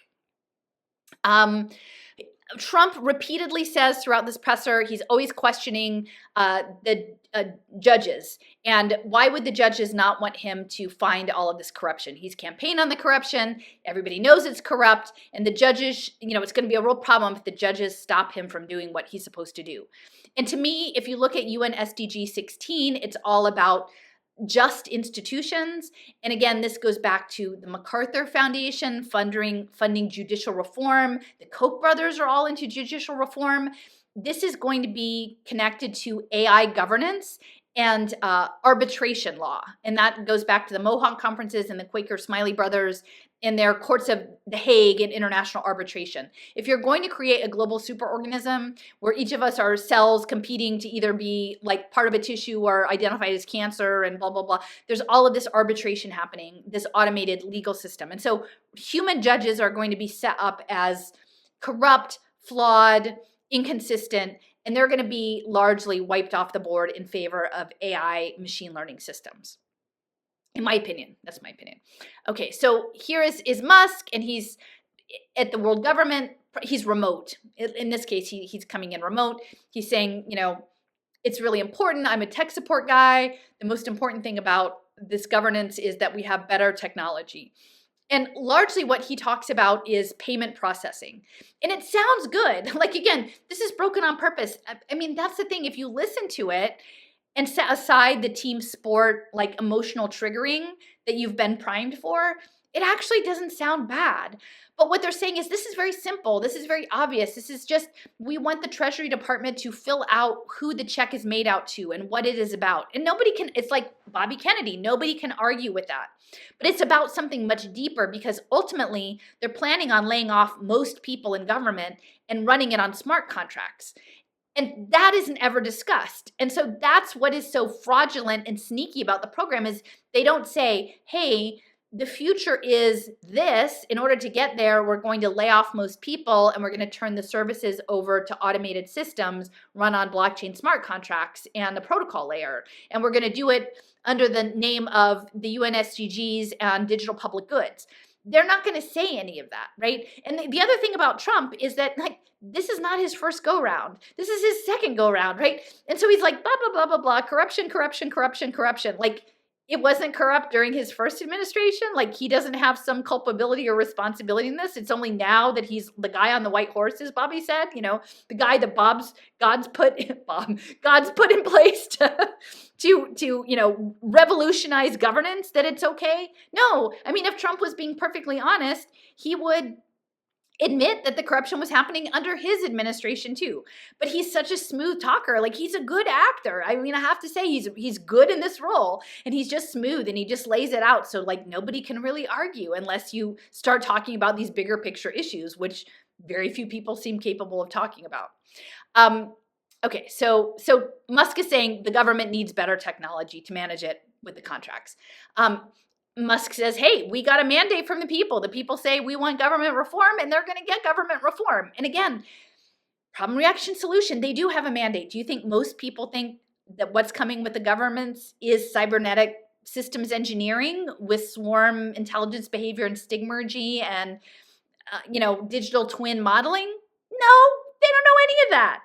And that guy Martin is like, they should know it. It doesn't really need to be known, because we're just evolving. We're just Gaia is giving birth to the superorganism. And just so be quiet over there. Well, like, we're busy birthing things with our digital wallets, It's very frustrating.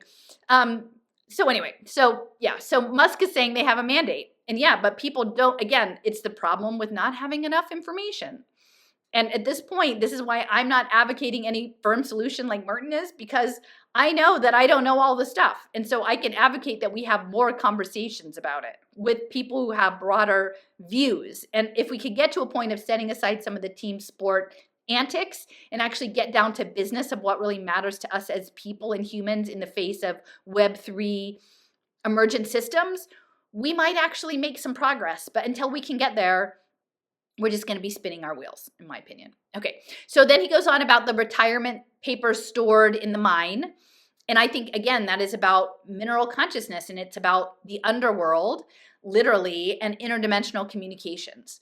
So again, it's an easy thing to say, like, oh, can you believe they're still using paper in elevators? And on the one hand, yeah, like digitization wouldn't be a bad plan, but this is a symbolic imprint, this idea, and he mentions the mind several times. He's also talking about the importance of feedback loops to democracy. The feedback loops are cybernetics. Again, like by this point, there should be people chiming in on this clip. I see what you mean there. Second order cybernetics, right? Oh, here, let me say some things about CyberSyn, or let me say some things about Norbert Wiener, or let me say some things about teleology, or let me say some things about, fitness landscapes, or something, or Cesar Hidalgo, or, liquid democracy, or any quadratic voting. Democracy innovations, something, people, but you're not doing that because you're not really that invested. At the end of the day, you're not really that invested, but I guess that's what it is. It's just what it's going to be. Okay, so he talks about deregulation, and of course, Mark Andreessen, big promoter, their pack about deregulation. Like, let the builders build, right? Get out of the way. Let the things happen. Michael Evans got, 300 chimeras lined up to build off his Anthrobot platform, just don't ask questions, just do it, right? Like, don't ask about the ethics. We're just making stuff and creating economic growth, right? Because that's what Silicon Valley does. But it's all based in like a grounding of eugenics, unfortunately. Okay, so here is Ray Dalio talking to Tucker Carlson. Again, I think if you guys see this setup of Tucker and Ray Dalio, the largest hedge fund manager in United Arab Emirates, talking world governance, you should be looking at like considering your consumption of Tucker Carlson's, media programming, right? So in this, what's really important, in my opinion, so two things. One, Ray Dalio, Bridgewater Associates, world's largest hedge fund, big into transcendental meditation. So major donor to Maharishi International University, which is the Emerald Gate Foundation partner. Also with the guy connected to that is Schmachtenberger, Mr. Game B, and David Lynch is connected to Maharishi too. So all of this stuff about transcendental meditation, and again, getting into the field is central.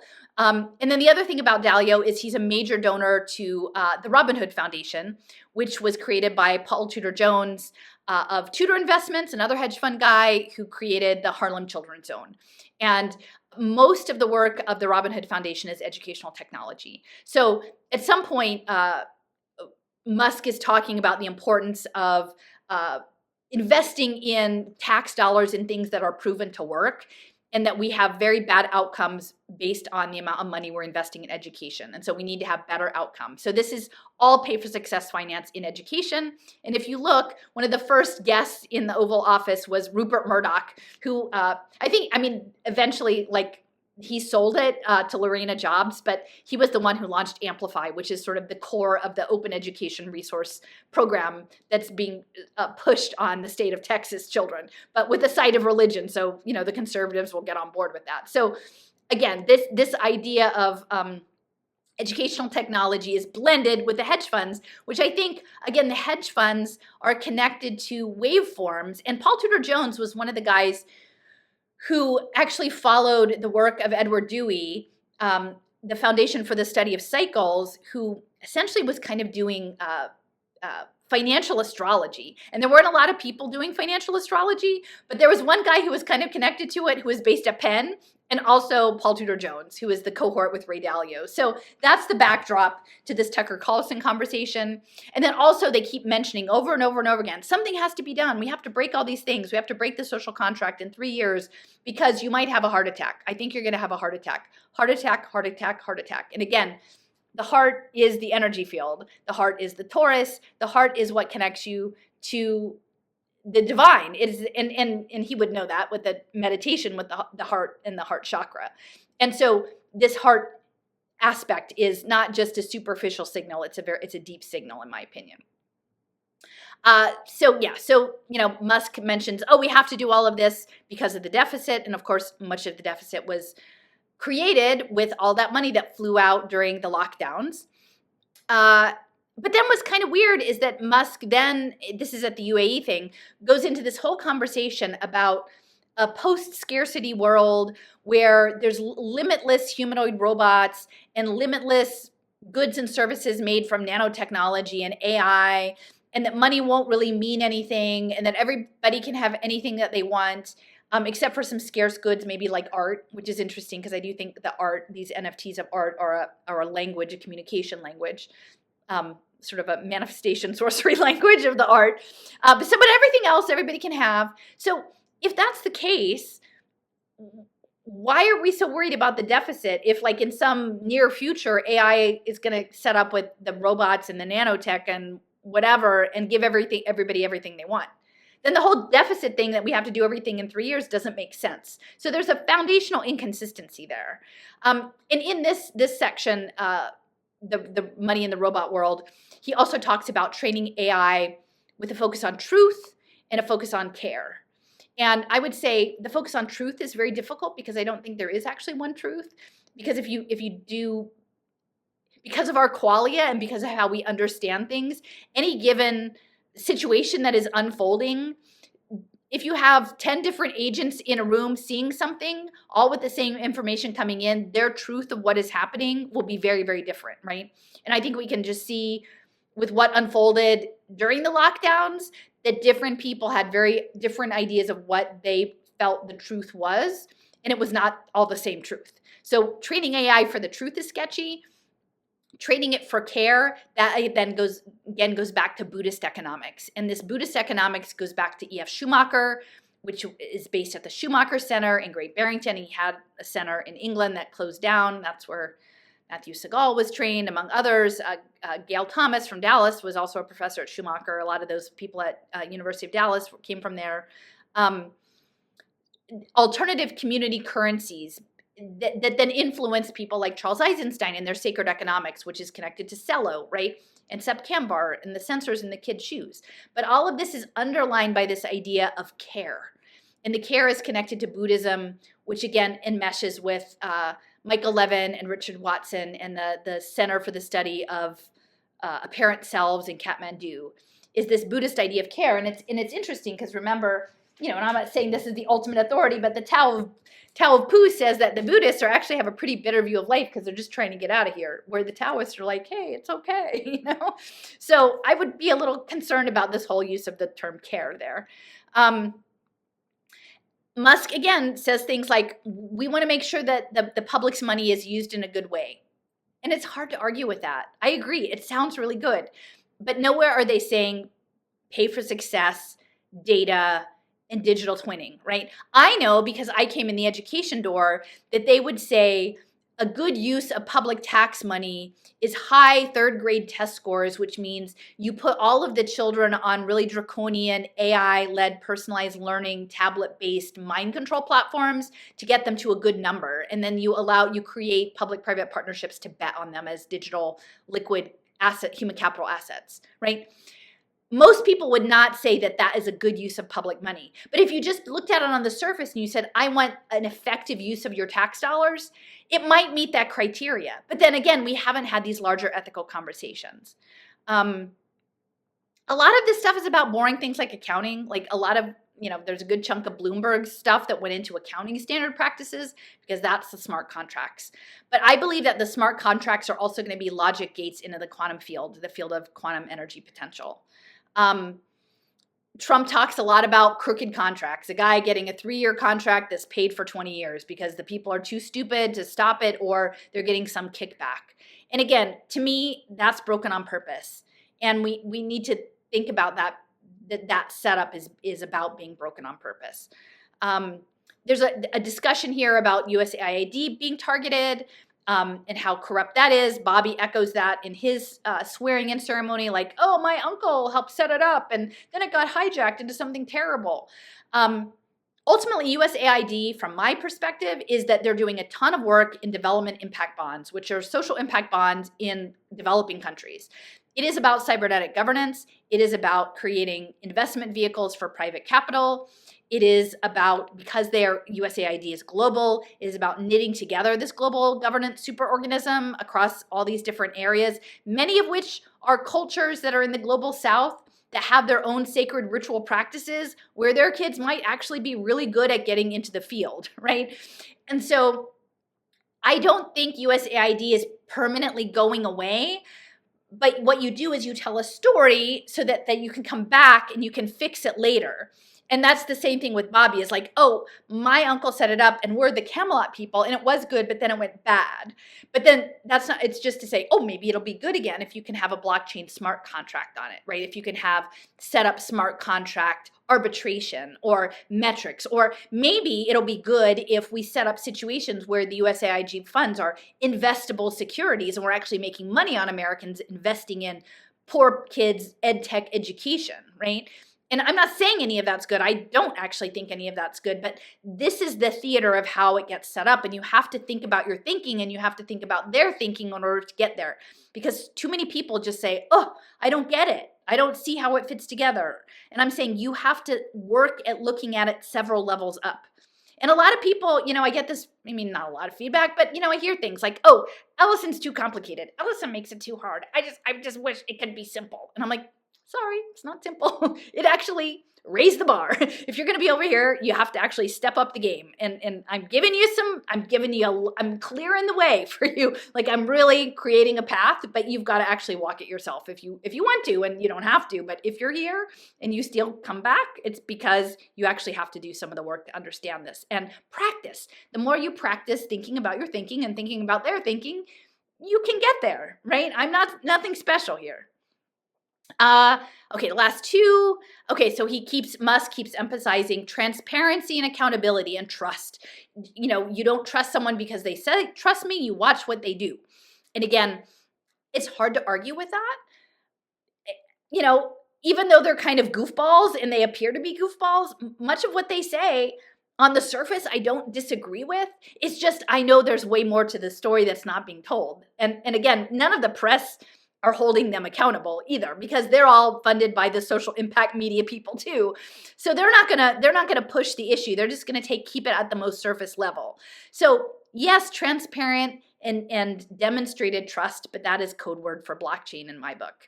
And then they're just talking about like needing congressional approval and being pretty sure they can get it because of course everybody wants to solve government corruption.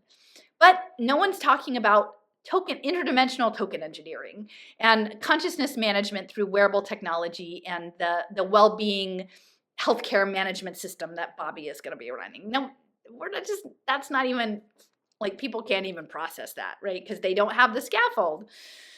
So, okay, I'm going to call that a day. I hope some of that hung together for you. I am going to do a longer talk about sort of deconstructing the backdrop of the Doge press conference Oval Office and some of the artifacts in there and the things that jump out to me as signals to me. And again, this is my qualia, this is my story, this is my thinker thinking and my prover proving. And I'm sure you could line up 20 other online talking heads and they would all have their different angle. And a lot of them would be talking about Venetian black nobility and different things like that. Which I could probably do too, because again, I met my ex in Venice when we were doing a study abroad program. Like I have like my Doge credentials if I wanted to do the Doge thing like that. But what I want to do is really talk about this Department of Government efficiency that's being set up to look like a stooge show is really a very high-level operation that's backed by military technology, the intelligence community, Michael Bloomberg, Michael Crow, all of these things setting up, a global super intelligence through Web3 token engineering. And so, yeah, lose me with the girl with the blue hair with your self-righteous anger, because that's just a mind virus, folks. We're trying to take a break from the mind viruses for a couple months. All right. Be well, everybody. Bye-bye.